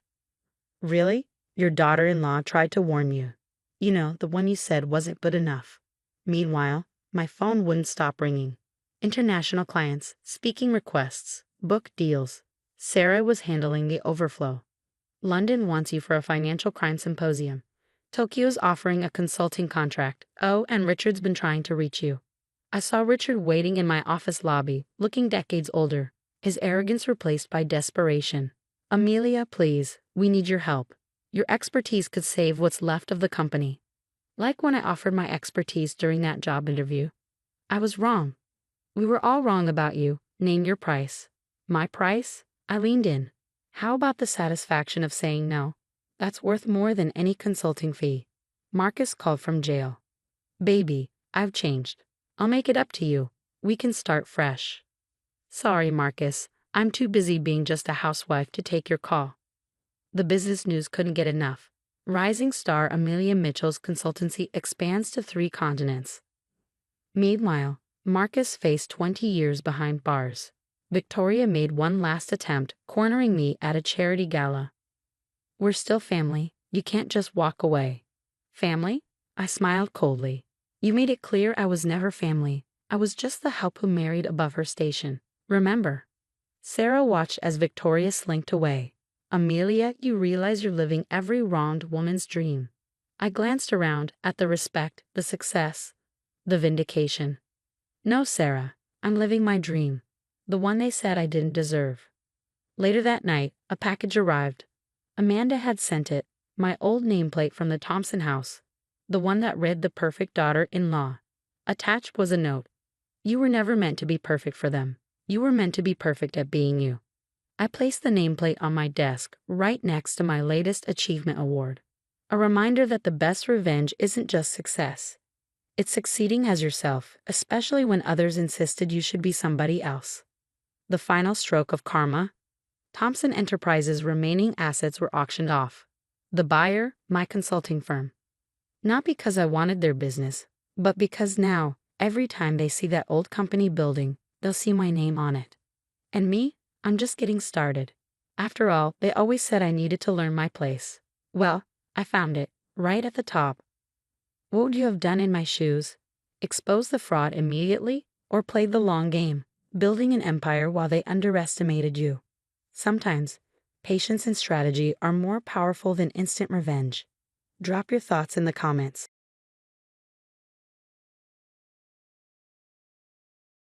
Hey, everyone. My name is Olivia. I'm 32 years old and a graphic designer at Rise and Shine Advertising. Today, I need to share something I've kept buried for far too long. Something that started unraveling my life 3 years ago. Back then, I thought I had it all. My career was thriving, and I was married to Marcus, a man who seemed like a dream, running his own construction business. Looking back now, I can't believe how blind I was to the red flags. It all started innocently enough. Baby, we should combine our accounts, Marcus suggested over dinner one night. It'll be easier to manage our finances, especially when we start a family. I hesitated. I've always handled my own money. Don't you trust me? We're partners now. That's how it began. Little by little, my financial independence eroded. And then they entered the picture. Marcus's sisters. Diana, Rachel, and Sarah. I call them the toxic trio now. Diana was always in a crisis. My ex won't pay child support again, she'd sob. I don't know how I'll make rent. Rachel would sigh dramatically. This job market is impossible. I just need a little help until my next interview. And Sarah, she always had a scheme. I found an amazing investment opportunity, guaranteed returns. At first, I wanted to believe Marcus was just helping family, but my best friend Jade noticed something was off. Olivia, why are you bringing lunch from home when you make good money? She asked over coffee. Something's not adding up. Marcus says we need to budget. His sisters are going through rough times, I'd say, defending him. We're just being careful. But deep down, I knew something wasn't right. Even my boss, Carlos, noticed. Your work is outstanding, Olivia, but you seem stressed. Is everything okay? I brushed it off. Just tired. But the breaking point came last week. I stood at the bus stop, digging through my purse for change. I make $75,000 a year, yet I couldn't afford a $2.50 bus fare. That night, I confronted Marcus. We need to talk about our finances. Not now, babe. Diana needs help with her mortgage again, he said, brushing me off. I couldn't get to work today. I'm out of money. You're being selfish. They're family. Besides, I handle the money. You're not good with numbers. That night, I lay in bed listening to him make more promises to his sisters over the phone with my money. 3 years. 3 years of my salary disappearing while his family lived comfortably. I couldn't even afford new socks. But I'm done being quiet. I'm done being their ATM. Then came the discovery that shattered everything. Olivia, we need to talk, Jade said, pulling me into her office at the bank. Her voice was tight with concern. I looked into something, and you're not going to like what I found. My heart pounded as she laid out the bank statements. Every month, my entire paycheck was being split between 3 accounts. These belong to his sisters, don't they? Jade's voice was gentle. I felt sick. 2 years. Over $150,000. Gone. I trusted him. That night, while Marcus was at a business meeting, I searched his office. Hidden in a drawer were letters, loan applications, and credit card statements with my forged signature. As I tried to process the betrayal, my mother-in-law called. You wouldn't believe what Diana just told me. Marcus helped her book another Vegas trip. Vegas. Well, I counted quarters for lunch. Honey, you okay? Marcus walked in, noticing my pale face. Just tired. Work stuff, I lied, forcing a smile. Inside, I wondered how many times he'd smiled at me while weaving his web of lies. At work the next day, Carlos found me crying in the break room. Olivia, you haven't been yourself. What's going on? I looked up at him, tears streaming. I can barely afford to eat. But Marcus's sister just went to Vegas with my money. Carlos leaned back in his chair, watching me closely. That explains why you turned down the conference in Chicago.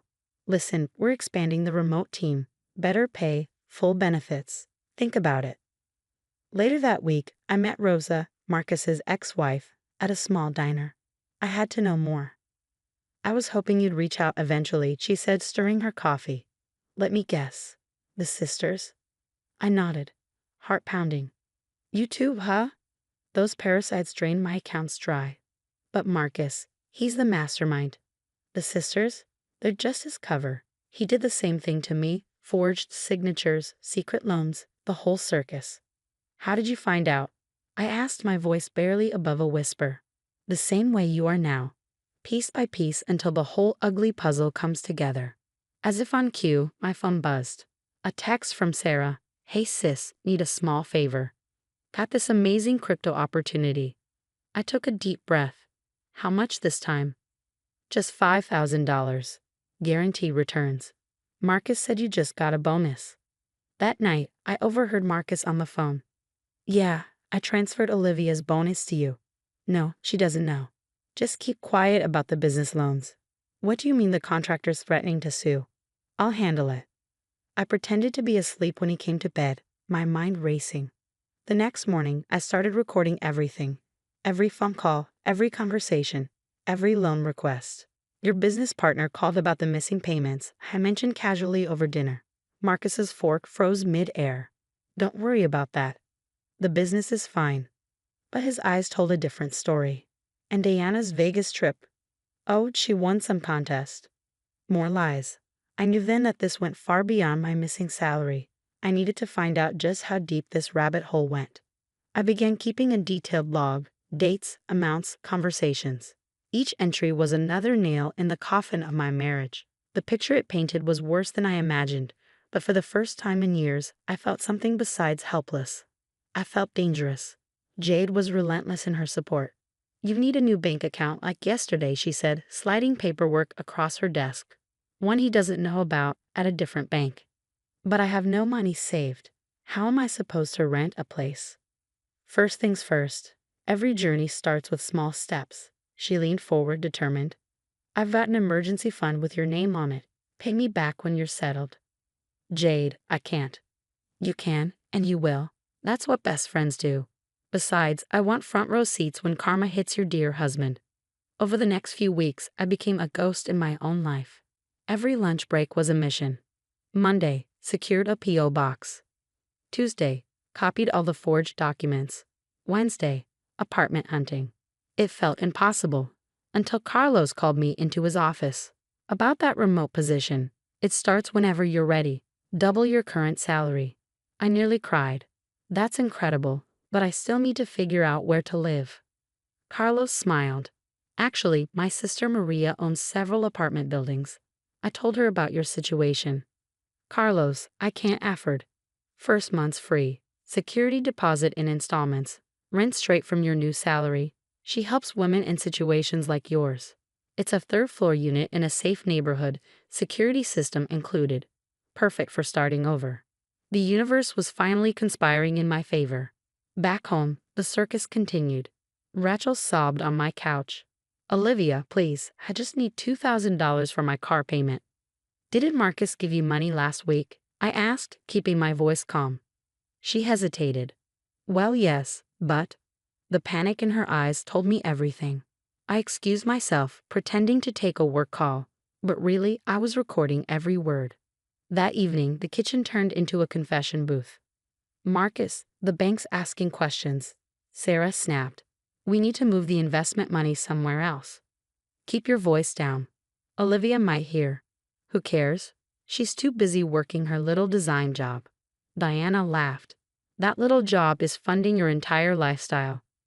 I typed everything into my evidence file, hands shaking with rage. I'm taking a business trip next weekend, Marcus announced at dinner. Just 3 days. Big client in Phoenix. Perfect. The moment his flight took off, my plan launched. Jade helped coordinate with 2 movers she trusted. 4 hours, that's all it took to pack up my life. Take the expensive stuff he bought with your money, Jade advised. It's legally yours. I left my wedding ring on the kitchen counter, along with a letter addressed to Marcus's parents. Inside was everything: bank statements, forged loan documents, and a detailed account of their son's betrayal. I wanted them to know the truth and to have proof. That night, as I sat on my inflatable mattress in my new apartment, courtesy of Jade, my phone began to explode with messages. Sarah, investment opportunity, major returns. Call me. Diana, we're family. How could you? Rachel, baby, whatever you think, we can fix this. Marcus, The bank called. What did you do? I blocked them all. The next morning, I walked into my new remote position wearing a fresh outfit, purchased with my first expedited paycheck. My phone buzzed. A news alert. Local investment scheme under investigation. Carlos noticed my smile. You okay? I met his gaze confidently. Never better. As I glanced at my reflection in the office window, I didn't see a victim anymore. I saw someone who had chosen survival. And the best part? Marcus and his sisters had no idea I'd been documenting their every move, ready to use it all against them. That evening, the news anchor's voice filled my living room. Local construction company owner Marcus Reynolds faces multiple fraud charges. Sources say the investigation began after evidence of a complex investment scheme surfaced. My phone rang. It was Rosa. Are you watching this? She asked, her voice almost gleeful. Every second. Sarah just got picked up by the FBI. Turns out their investment club was a Ponzi scheme. They're all going down. I poured myself a glass of wine, sinking deeper into my couch as another alert flashed across the screen. Local investment scam expands, affecting dozens of victims. 3 sisters and a local businessman face potential prison time. The screen switched to their mugshots, designer clothes replaced by orange jumpsuits. Then I spoke directly to my audience. What would you do if you discovered your spouse wasn't just stealing your entire salary, but also using your identity to fund their family's luxurious lifestyle? Would you quietly gather evidence like I did, or would you confront them immediately? Share your thoughts in the comments below. I pause, letting my words sink in. Some say I was too calculating, that I should have confronted Marcus and his sisters right away. Others might think I went too easy on them by letting the law handle it. What do you think? Was my revenge too cold or not cold enough? I leaned closer to the camera.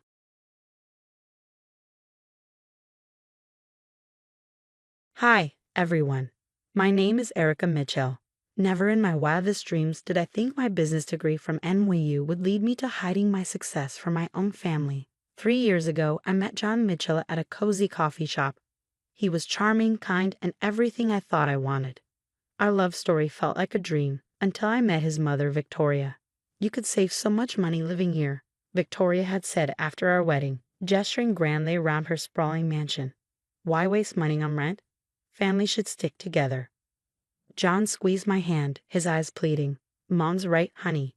We could save for our own place so much faster. The warning signs should have been obvious, but I ignored them. Within weeks, Victoria had taken over our finances. Let me handle the bills, dear, she cooed with that syrupy smile of hers. You're both so busy. Just hand over your paychecks, and I'll make sure everything's taken care of. John nodded eagerly. See, Mom's amazing with money. We're still lucky. But our savings never seemed to grow. Every time I asked about our account balance, Victoria would wave me off. Oh, you know how expenses are, she'd say breezily, then shift the conversation. By the way, where were you yesterday afternoon? It didn't take long to realize she was tracking me. She'd call out of the blue, show up unannounced at places I'd mentioned, and even check my car's mileage. Around that time, my best friend Diana offered me a position at her marketing firm. Girl, you're wasting your talent, she said over coffee. I need someone with your skills. I took the job, but I didn't tell Victoria. Instead, I told her I'd joined a book club. For 3 months, I kept the job a secret, quietly building my own savings. John, too preoccupied with earning his mother's approval, didn't notice a thing. You've always been such a disappointment, I overheard Victoria scold him once. Thank God you at least married someone with a decent head on her shoulders. Occasionally, John's father, Peter, would visit. He'd hand over checks to fund Victoria's extravagant tastes. Nothing but the best for my Vicky, he'd say with a grin, blissfully unaware of her manipulations. Then came the LinkedIn post. Diana's company landed a major client, and she tagged me in a celebratory photo. Congratulations to our brilliant marketing strategist, Erica Mitchell. I was in the kitchen when Victoria stormed in, her face a mask of fury, her tablet clutched in one hand and a leather belt in the other. You sneaking, lying little snake, she screeched. The first strike landed across my back. How dare you go behind my back? Another strike. After everything I've done for you. I collapsed to the floor, shielding my face as the belt came down again and again. John stood frozen in the doorway, pale and trembling. "Mom, please." "Shut up, John," she snapped. "This ungrateful little wretch needs to learn respect." When it was over, I lay on the cold tile, my body trembling, tears streaming down my face. But in that moment, something shifted. Not fear, not shame. Determination. That night, as I pressed ice packs against my bruises, I made a vow. Victoria Mitchell was about to learn that not everyone could be controlled. Her reign of terror was coming to an end. I started keeping a detailed journal, recording every insult, every manipulation, every questionable financial move. To Victoria, I played the role of the perfect, submissive daughter-in-law. But behind the scenes, I was gathering evidence. "There's something fishy about her tax records," Diana said one day, scrolling through her laptop. "Look at these property transfers." "How did you get those?" I asked. Diana smirked. "Let's just say I know people who know people. And get this, your mother-in-law has been married 3 times. Not once like she claims." That's how we found Rachel Thompson. Meeting her at a quiet cafe felt like peering into a mirror, a glimpse of what my future might hold if I didn't act. "She did the same thing to me," Rachel whispered, her hands trembling around her coffee cup. "First, she made us move in. Then she took control of everything, every penny." When I tried to speak, Rachel slowly pulled back her sleeve, revealing a lattice of faded scars. "Robert, her second son, just stood there," she said, her voice cracking. "Watched, just like your James does." "Did you ever report her?" I asked softly. Rachel gave a bitter laugh. "She convinced everyone I was mentally unstable. Even Robert believed her. The divorce ruined me." Her words lingered as I noticed Victoria's behavior shifting. She started having frequent secretive meetings with a man named Marcus Reynolds. One afternoon, I overheard them in Victoria's study. "The invoices need to look legitimate," she said in a low voice. "Peter can't suspect a thing." "Relax, Vicky," Marcus replied. "We've been siphoning money from his company for months. He's too love-struck to notice." Heart pounding, I carefully cracked the door open, recording their conversation on my phone. "What about your current son?" Marcus asked. "Any chance he'll inherit soon?" Victoria's laugh was cold, cruel. "James, that pathetic fool would sign over everything to me anyway. But Peter's been talking to his lawyer about changing the will. We need to move faster." Meanwhile, James was unraveling. One night, I found him sitting on the edge of our bed, staring blankly at the wall. "I can never make her happy, Erica," he whispered. "Nothing I do is ever enough." "Maybe that's because—" "Don't," he cut me off, his voice sharp. "You don't understand. Mom sacrificed everything for me." "Did she?" I asked gently. "Or is that just what she wants you to believe?" He didn't respond, just turned away and popped another antidepressant. Victoria had convinced him he needed them years ago.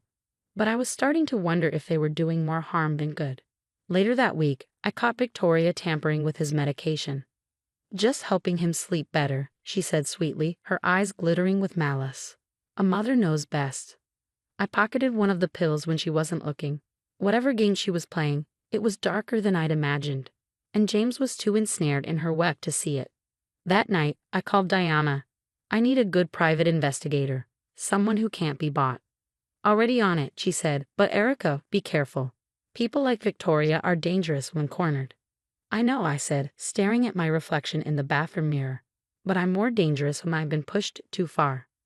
Gone was the frightened daughter-in-law. In her place stood someone stronger, someone who wouldn't let Victoria destroy another life. The next day, I met Peter at a quiet diner outside of town. His face turned ashen as I laid out the evidence. "These invoices are fake," I said, sliding the documents across the table. "Victoria and Marcus have been stealing from your company for years." "No," he whispered, his hands trembling as he examined the papers. "She wouldn't?" "She did," I said firmly, "and the private investigator found offshore accounts. They're planning to transfer everything within the week." Peter's voice broke. "I trusted her. God, I trusted her with everything." Leanna's investigator, Mike, had uncovered more than I expected.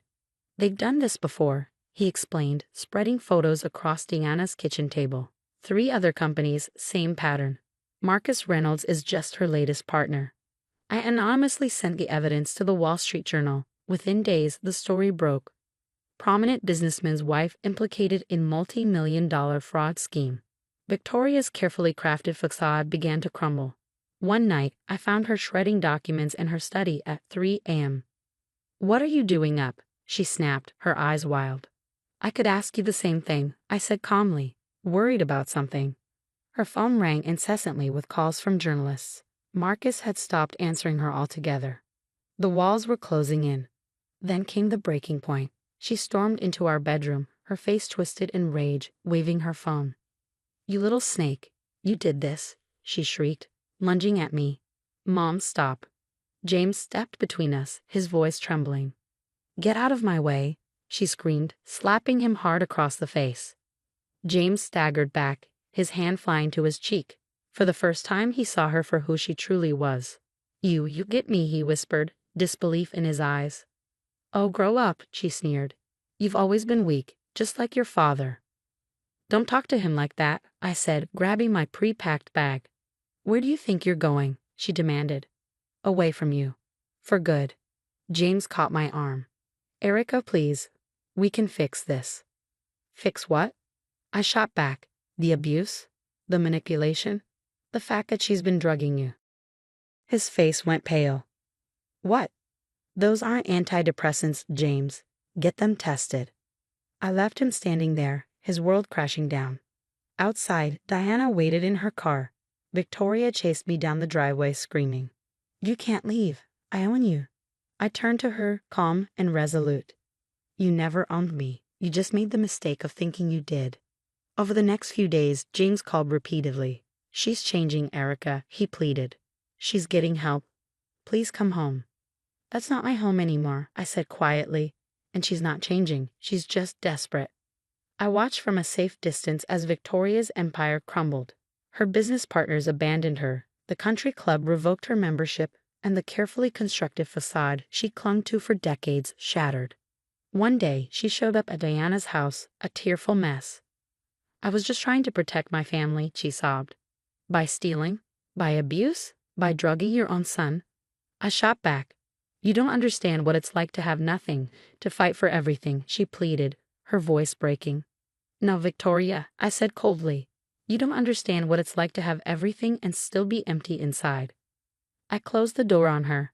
Her tears, like everything else about her, were fake. The headline that followed was almost too good. "Business partner turns state's evidence in Mitchell fraud case." Marcus Reynolds had folded like a house of cards. "I can prove she orchestrated everything," he told investigators, his hands trembling as he handed over a thick folder. Recordings, documents, emails, bank transfers, everything dating back 5 years. Diana squeezed my hand as we watched Victoria's perp walk on TV. Her designer outfit and perfectly coiffed hair couldn't disguise the desperation in her eyes. The once mighty Victoria Mitchell was finally tasting the bitterness of her own medicine. "Not so mighty anymore," Diana smirked, pouring us both a celebratory glass of wine. Then James called. His voice was clear for the first time in years, free of the fog Victoria's drugs had trapped him in. "The pills, Erica, you were right. The doctor said she'd been giving me sedatives, not antidepressants," he admitted, his voice cracking. "I can't believe she'd do that. To her own son." "Believe it," I said quietly. "It's who she's always been. You just couldn't see it." I filed for divorce from her control. "I'm selling the mansion. Erica, can we maybe?" "No, James. That ship sailed a long time ago," I said firmly. "You stood by while she abused me. Some things can't be fixed with an apology. I'll always regret that." "Good, you should." 2 years passed like a cleansing rain. Diana made me a partner at her firm, and we expanded to 3 cities. Life was brighter, freer. During our annual leadership conference, I was presenting when I noticed a familiar figure lurking in the back row. Victoria. Her once flawless designer wardrobe had been replaced by ill-fitted discount clothes. Her makeup couldn't mask the toll of her fall from grace. The predator had become prey to her own schemes. After my speech, she approached the stage, wringing her hands. "Erica, you've done so well," she began, her voice meek. "I always knew you had potential.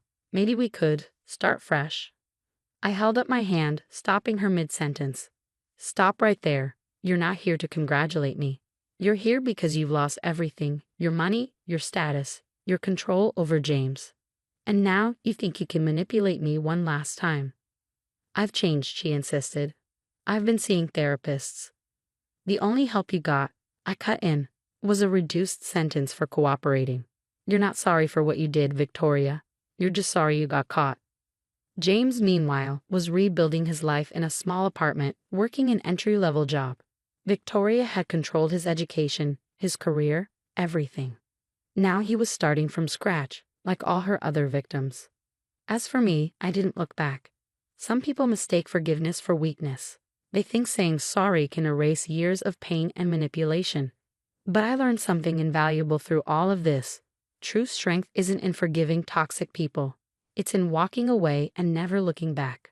Diana grinned as I approached her for the board meeting. Ready? She asked.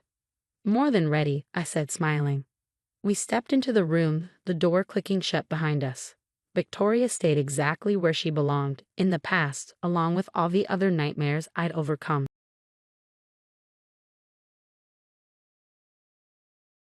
Hi, I'm Susan. I'm 34, a marketing executive, and from the outside, my life probably looks picture perfect: cozy suburban house, loving husband, Mark. But let me tell you, appearances can be deceiving. There's trouble in paradise. First off, there's Evelyn, my mother-in-law. The woman is relentless, always meddling, always judging. Susan, dear, don't you think Mark deserves a home-cooked meal after his long day at work? I swear, one of these days I'm going to snap. But I don't. I bite my tongue and force a smile. We take turns cooking, Evelyn. Mark enjoys it too. Then there's my dad, Robert. He's about to undergo major heart surgery, and I'm barely holding it together. I called my sister Emma, hoping for support. I'm really worried about Dad's surgery. Come on, Susan. You're always so dramatic. He'll be fine. Thanks for the compassion, sis. Real helpful. Thank God for Sophia, my best friend. She's been my rock. I don't know how I'm going to handle all this. Deep breaths, Susan. We'll get through it together. Want me to come over with wine? Now that is a real friend. At work, there's Jake. Always helpful, always there. Maybe a little too much. Hey, Susan, want me to take a look at that report for you? Thanks, Jake, but I've got it under control. It's sweet, but sometimes I wonder if there's more behind his attentiveness. But the real issue, the pressure. Balancing work, family, and Evelyn's expectations is slowly unraveling me. When I try to talk to Mark, it's like hitting a wall. Mark, can we talk about what's going on? Nothing's going on, Susan. You're overthinking again. Overthinking? Maybe, but something feels off. With everything piling up, Dad's surgery, Evelyn's constant criticism, Emma's indifference, I'm losing my grip. The day of Dad's surgery, I was a wreck. I kissed Mark goodbye, barely noticing his mumbled response as I rushed out. I'll be back as soon as I can. I called over my shoulder. Leftovers are in the fridge. At the hospital, Mom and Emma were already waiting. Any news? I asked, breathless. Mom shook her head. They just took him in. Emma rolled her eyes. Chill, Susan. You look like you're about to go under the knife. I ignored her, pacing. Hours crawled by, my phone buzzed. A text from Evelyn. Susan, call me immediately. It's about Mark. My stomach dropped. What now? I stepped outside to call, but it went straight to voicemail. Great. More stress. Finally, the doctor appeared. The surgery was successful. Your father's in recovery. Relief crashed over me. Mom burst into tears. Even Emma looked shaken. Can we see him? Soon. He needs rest.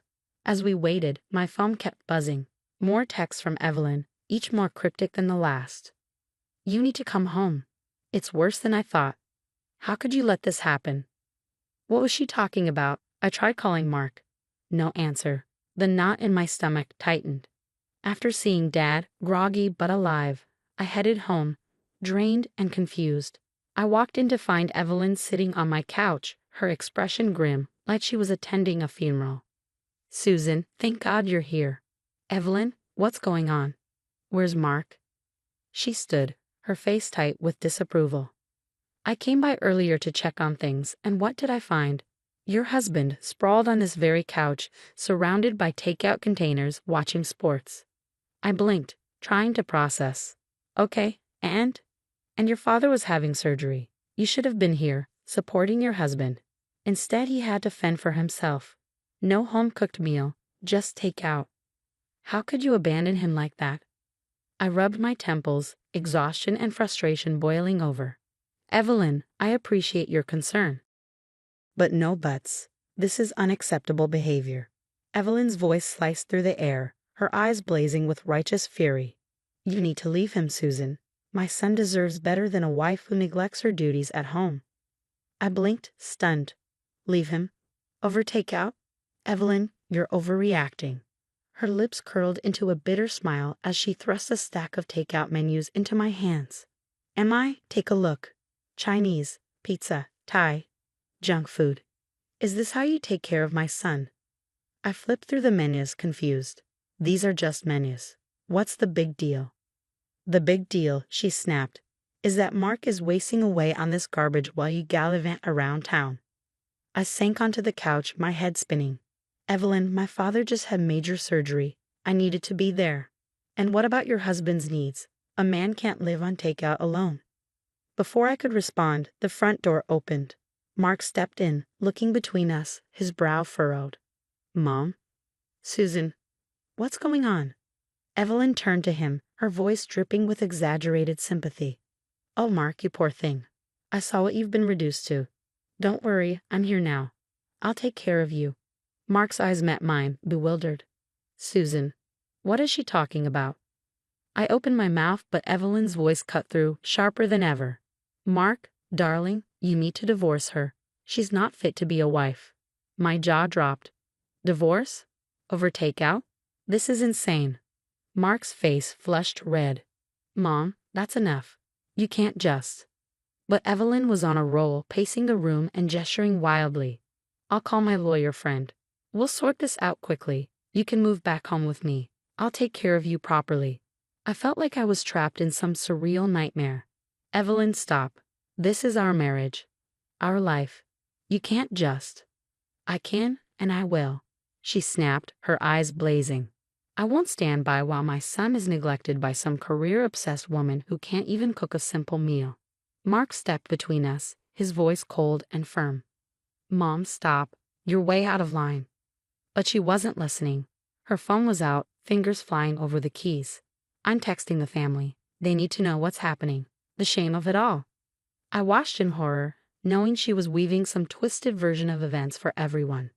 This was spiraling out of control. Evelyn, please. My voice trembled. Let's talk this through rationally. My father just had surgery.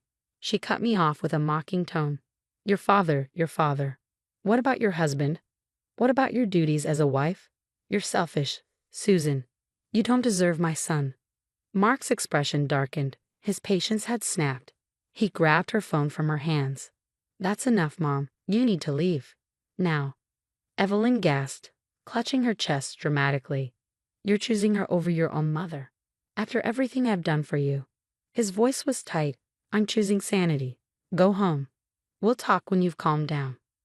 Mark guided her toward the door as she protested, her voice growing fainter until the door shut behind her. Silence settled over the room. He turned back, looking as shaken as I felt. He sat beside me, taking my hand. Susan, I'm so sorry. I had no idea she'd react like this. Are you okay? I nodded numbly, still processing. Your mom wants you to divorce me over takeout. A hysterical laugh bubbled in my throat. Mark squeezed my hand, steadying me. Hey, look at me. That's not going to happen, okay? We're in this together.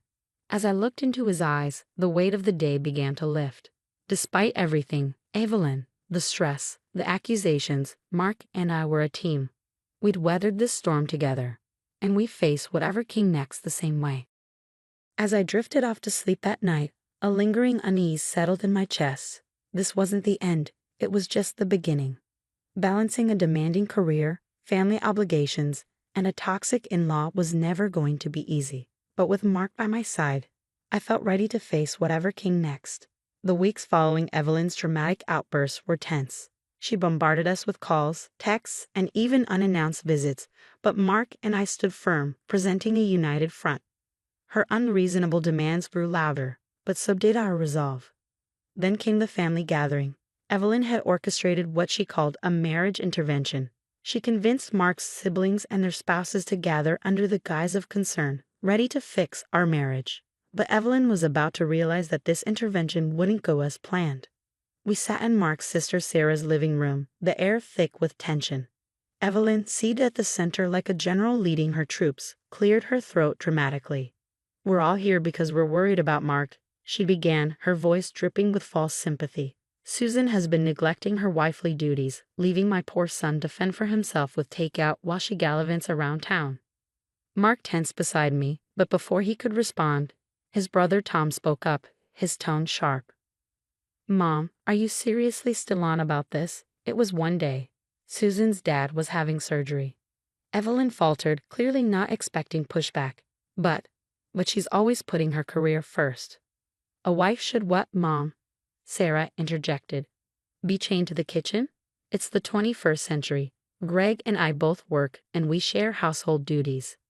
One by one, Mark's siblings chimed in, sharing their own experiences, stories of balancing careers, marriage, and family with mutual respect and support. Evelyn's face reddened with each comment. "But that's not how I raised you," she finally blurted. "A woman's place is." "A woman's place is wherever she chooses," I said, my voice calm but resolute. "Mark and I are partners. We support each other's careers and share responsibilities. That's what makes our marriage strong." Mark squeezed my hand, his eyes unwavering as he addressed the room. "Mom, I love you, but your behavior has been unacceptable. Susan is my wife, and I stand by her. If you can't respect our marriage and our choices, we'll have to limit our contact with you." The room fell silent. Evelyn's eyes darted around, searching for support, but there was none. Her lower lip trembled. "I just wanted what's best for you," she whispered. Sarah moved to sit beside her. "We know, Mom. But you need to understand that times have changed. What worked for you and Dad might not work for us. And that's okay." I watched as Evelyn's defenses crumbled. Relief, vindication, and a touch of sympathy washed over me. Taking a deep breath, I made a decision. "Evelyn," I said gently, "I want you to be part of our lives. But that can only happen if you respect our choices and our relationship. Can you do that?" Evelyn's gaze flicked between Mark, me, and her other children. Slowly, almost imperceptibly, she nodded. I'll try," she murmured. It wasn't a complete victory, but it was a start. As we left the gathering, I felt a weight lift. We faced this challenge together and emerged stronger. Later that night, as we lay in bed, Mark turned to me with a grin. "You know, I'm kind of craving takeout. What do you say?" I laughed, finally feeling relaxed for the first time in weeks. "Sounds perfect. But let's not tell your mom." "How would you handle a situation like this with a difficult in-law? Do you think Susan and Mark made the right choice by standing their ground? Share your thoughts below.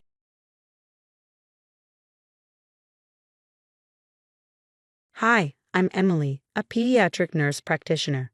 Ever wondered what it feels like to be treated like Cinderella by your own family, minus the fairy godmother? What I'm about to share might make you question everything you think you know about family loyalty. It was 3:00 a.m., and I was fighting exhaustion after another grueling night shift. Charts for room 205 need updating. I muttered to myself, stifling a yawn. Then my phone buzzed. Mom again. "Have you ordered the champagne for Amanda's engagement party? And don't forget to pick up her dress tomorrow," she demanded. "Mom, I just worked 16 hours straight. Can't Amanda handle her own errands?" "Don't be selfish, Emily. This is your sister's big moment. Not everyone can own an art gallery by 25. Right? The art gallery our parents dumped $200,000 into while I worked night shifts, changing bedpans to pay for nursing school. The same parents who drained my college fund to pay for Amanda's first wedding. To some Miami con artists. Maya, my best friend, popped her head into the break room. "Girl, you look dead." Another Amanda emergency. "When isn't it?" I groaned. Remember when she got that $500 prom dress while I wore her old homecoming gown? The one with the wine stain. "Straight up criminal," Maya said with a knowing shake of her head. Dr. Chin interrupted us. Emily, excellent work on the Henderson case. You've got a natural gift for pediatric care. Thanks, Dr. Chin. I replied, grateful for even a shred of acknowledgement. Then my phone buzzed again. Amanda this time. Where are you? I need you to meet the wedding planner in an hour. Amanda, I'm at work. Actual work. Saving actual lives. Oh please, you're just a nurse. Some of us have real careers to manage. Daddy says you're being difficult about helping with the wedding. I gripped my phone tighter, anger bubbling beneath my exhaustion. Maybe it's because I'm working doubles to pay off my student loans while you play artists with their money. Mrs. Peterson, the grandmother of one of my patients, overheard me as she visited the ward. Emily dear, I couldn't help but notice how dedicated you are to these children. James mentioned you're helping with the wedding. Helping? More like being forced to serve. Serve? But you're the bride's sister. My phone pinged again. A text from Mom. Don't forget to help the caterers set up tomorrow, and wear something presentable. Amanda doesn't want you embarrassing her in front of James's family. As I stared at my reflection in the hospital window, scrubs wrinkled, hair falling out of my messy bun, I felt something inside me snap. I was done. Their perfect little family dynamic was about to crumble, and Amanda's wedding, it would be the catalyst. They wanted me to serve at this wedding? Oh, I'd serve them something all right. A cold dish called karma. The next morning, I dragged myself into the bridal shop after another sleepless night. Amanda stood on a pedestal draped in a $15,000 designer gown, while Mom fawned over her. Finally, where have you been? These alterations won't handle themselves, Amanda snapped. Sorry, I was busy saving a 4-year-old from respiratory failure. Oh please, anyone can hand out band-aids and take temperatures, she smirked, adjusting her veil. That's right, honey, Mom chimed in. Real success is owning your own business, like Amanda's gallery. The seamstress looked uncomfortable as she pinned Amanda's hem. I bit my tongue, recalling the night I discovered the truth about my missing college fund. $80,000, gone, transferred to cover Amanda's first failed marriage. Speaking of money, Amanda chirped, James's cousin Emma is coming to the rehearsal dinner. She's some big shot at Metropolitan Hospital. My stomach twisted. Emma Wilson, the woman whose son I'd resuscitated last month. The rehearsal dinner was worse than I'd imagined. Dad stood, glass in hand, to make a toast. And a special thanks to my eldest, Emily, who will be helping our catering staff tonight. The room fell silent. Emma Wilson's fork clattered against her plate. Emily, the nurse practitioner who saved my Tommy's life? She's your daughter. Mom quickly plastered on a tight smile. Oh, Emily just loves helping out. Always happy to serve, aren't you, dear? I stood frozen, balancing a tray of appetizers. My white nursing shoes peeked out from under the black server's apron they forced me to wear. That's our Emily, Amanda said loudly, her laugh cutting through the room. Always playing servant. I guess some people just know their place. Emma pushed back her chair and stood abruptly. Their place? This woman performed CPR on my son for 6 minutes until his heart started beating again. She worked a double shift to monitor him personally. The room erupted into whispers. James's mother, Mrs. Peterson, stared at my parents in undisguised shock. I retreated to the kitchen, my hands trembling, only to hear Mom and Amanda's voices around the corner. Can you believe Emma? Making such a scene, as if running around with a stethoscope makes someone special, Amanda sneered. I know, darling, but we had to invite the hospital crowd. James's family insisted, Mom replied. Just think, after tomorrow's wedding, you'll never have to acknowledge your sister's embarrassing little career again. The tray slipped from my hands, shattering against the marble floor. As I stared at the broken shards, something inside me chattered too. The perfect facade they'd built was about to crumble. And I had the perfect plan. Tomorrow's wedding wouldn't just be Amanda's big day, it would be the day I showed them who I really was. Trust me, they weren't going to like it. The wedding day dawned bright over the country club. I adjusted the hideous beige bridesmaid dress Amanda had chosen, ensuring I wouldn't outshine her.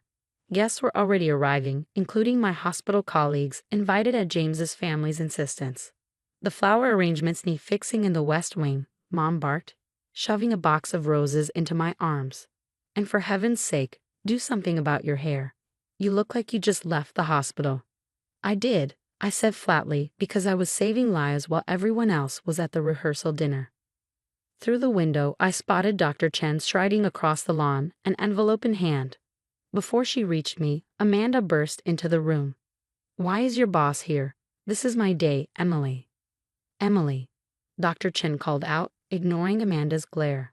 "The National Pediatric Association results are in. You've won Young Practitioner of the Year. The award comes with a $250,000 research grant." The room went silent. Amanda's face twisted with rage. Of course she did. Everything's about precious Emily and her stupid nurse job.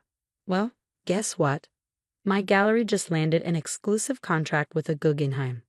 Mrs. Peterson stepped forward, her expression sharp. "Interesting. My friend on the Guggenheim board mentioned they rejected your application last month. In fact, they said your gallery hasn't sold a single authentic piece." Amanda went pale. That's a lie." "Is it?" Emma asked, stepping in. "Because my husband's art appraisal firm flagged several pieces in your gallery as potential forgeries." The wedding planner burst into the room, visibly distressed. "Mrs. Peterson, the credit card for the final payment was declined." My father lunged for his phone, his face ashen. "Amanda, what's going on with the gallery accounts?" "Nothing. I just needed to move some money around," Amanda stammered. "The investments weren't paying off as quickly as—" "Investments?" James appeared in the doorway, his expression cold. "You told me the gallery was profitable." Mom tried to intervene. "James, darling, all new businesses have growing pains. Emily, stop standing there and help fix this mess." Dr. Chen's voice cut through the chaos. "Like she fixed Tommy Wilson's heart when it stopped. Like she fixes children's lives every day while you treat her like hired help." The room erupted. One by one, my hospital colleagues stood, sharing stories of my dedication and skill. Mrs. Peterson revealed Amanda's attempts to bribe her son's real estate firm into falsifying gallery valuations. Through it all, I stood silent, watching their perfect world crumble. Years of lies, manipulation, and cruelty laid bare under the harsh light of truth. "This wedding is over," James announced, removing his tie. "And so is our engagement." As Amanda collapsed into theatrical sobs, I felt an overwhelming calm. This wasn't the end. It was just the beginning of their downfall.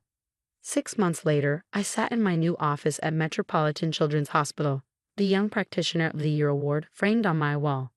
The morning paper lay on my desk. The headline read, "Local art gallery owner faces fraud charges. Prominent family's reputation in ruins." My phone buzzed. Another voicemail from Mom. "Emily, please, we need to talk. The bank is foreclosing on the house. Your father's partners are pushing him out of the firm. Can't you tell the investigators it was all a misunderstanding?" I deleted the message without responding. The investigation had revealed Amanda's gallery was a massive fraud scheme. Every exclusive piece was a forgery, and my parents had helped her fake the books to secure loans. "Your 9 o'clock is here," my assistant announced. Mrs. Peterson and Emma entered, both now regular fixtures in my life. Emma, as the hospital administrator, had championed the new pediatric wing. My promotion to head of pediatric care had just been announced, with Mrs. Peterson's charitable foundation funding our department's expansion. As I admired the plans for the new wing, Emma handed me a newspaper, her lips curling into a smirk. "Have you seen this? Amanda tried to flee to Miami. The FBI caught her at the airport."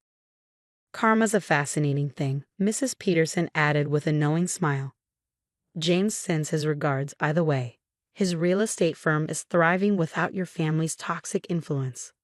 Before I could respond, my office phone rang. The hospital's main line. "Dr. Chen here. We have a critical case incoming, 4-year-old respiratory distress." "I'm on my way." Grabbing my stethoscope, I hurried to the emergency room, purpose steadying my stride. But when I arrived, I froze. The patient was my cousin's daughter. My aunt stood beside her, tears streaming down her face. "Emily, please," she begged. "I know we've all treated you horribly, but she can't breathe." Her words pierced me, but I didn't hesitate. Professionalism took over as I focused on stabilizing her daughter. Hours later, the crisis passed. The child lay peacefully asleep, her breathing even. "Thank you," my aunt whispered. "Your mother, she's having a breakdown. The scandal, the financial ruin. She keeps saying she deserves it for how she treated you." She does deserve it, I replied, my tone calm and even. But that little girl didn't. That's the difference between them and me. That evening, Maya hosted a dinner party to celebrate my department's expansion. My real family surrounded me, Dr. Chen, Emma, Mrs. Peterson, and colleagues who had stood by me. To karma, justice, and choosing your own family, Dr. Chen said, raising her glass in a toast. As laughter and warmth filled the room, my phone buzzed one last time. Amanda's name lit up the screen, her call coming from jail. Without hesitation, I declined and turned off my phone. You know, Mrs. Peterson mused, swirling her glass of wine, sometimes the best revenge isn't about getting even. It's about rising so far above them, they can't touch you anymore. I looked around at the people who valued me for who I was, not what I could do for them. My parents had lost everything, their money, reputation, and social standing. Meanwhile, I had gained a life built on integrity and love. To real family, I said, raising my glass. As we celebrated, I felt no guilt, no regret. My parents had chosen their path, and I had chosen mine. The servant girl they had tried to break had become the success they only pretended to be. That was the sweetest justice of all. What about you? Have you ever faced the choice between forgiving toxic family members or cutting them off for your own peace? Emily chose to walk away, even after their downfall and attempts at reconciliation. If you were in her shoes, would you have given them another chance, or maintained firm boundaries like she did? How far should someone go to pursue justice against family members who have wronged them? Does complete separation truly heal, or does it leave wounds that never fully close? Share your thoughts in the comments below. Your experiences might help others navigate similar struggles with toxic family dynamics. If this story resonated with you, don't forget to like, subscribe, and hit that notification bell for more real stories about standing up to toxic relationships and finding your true worth.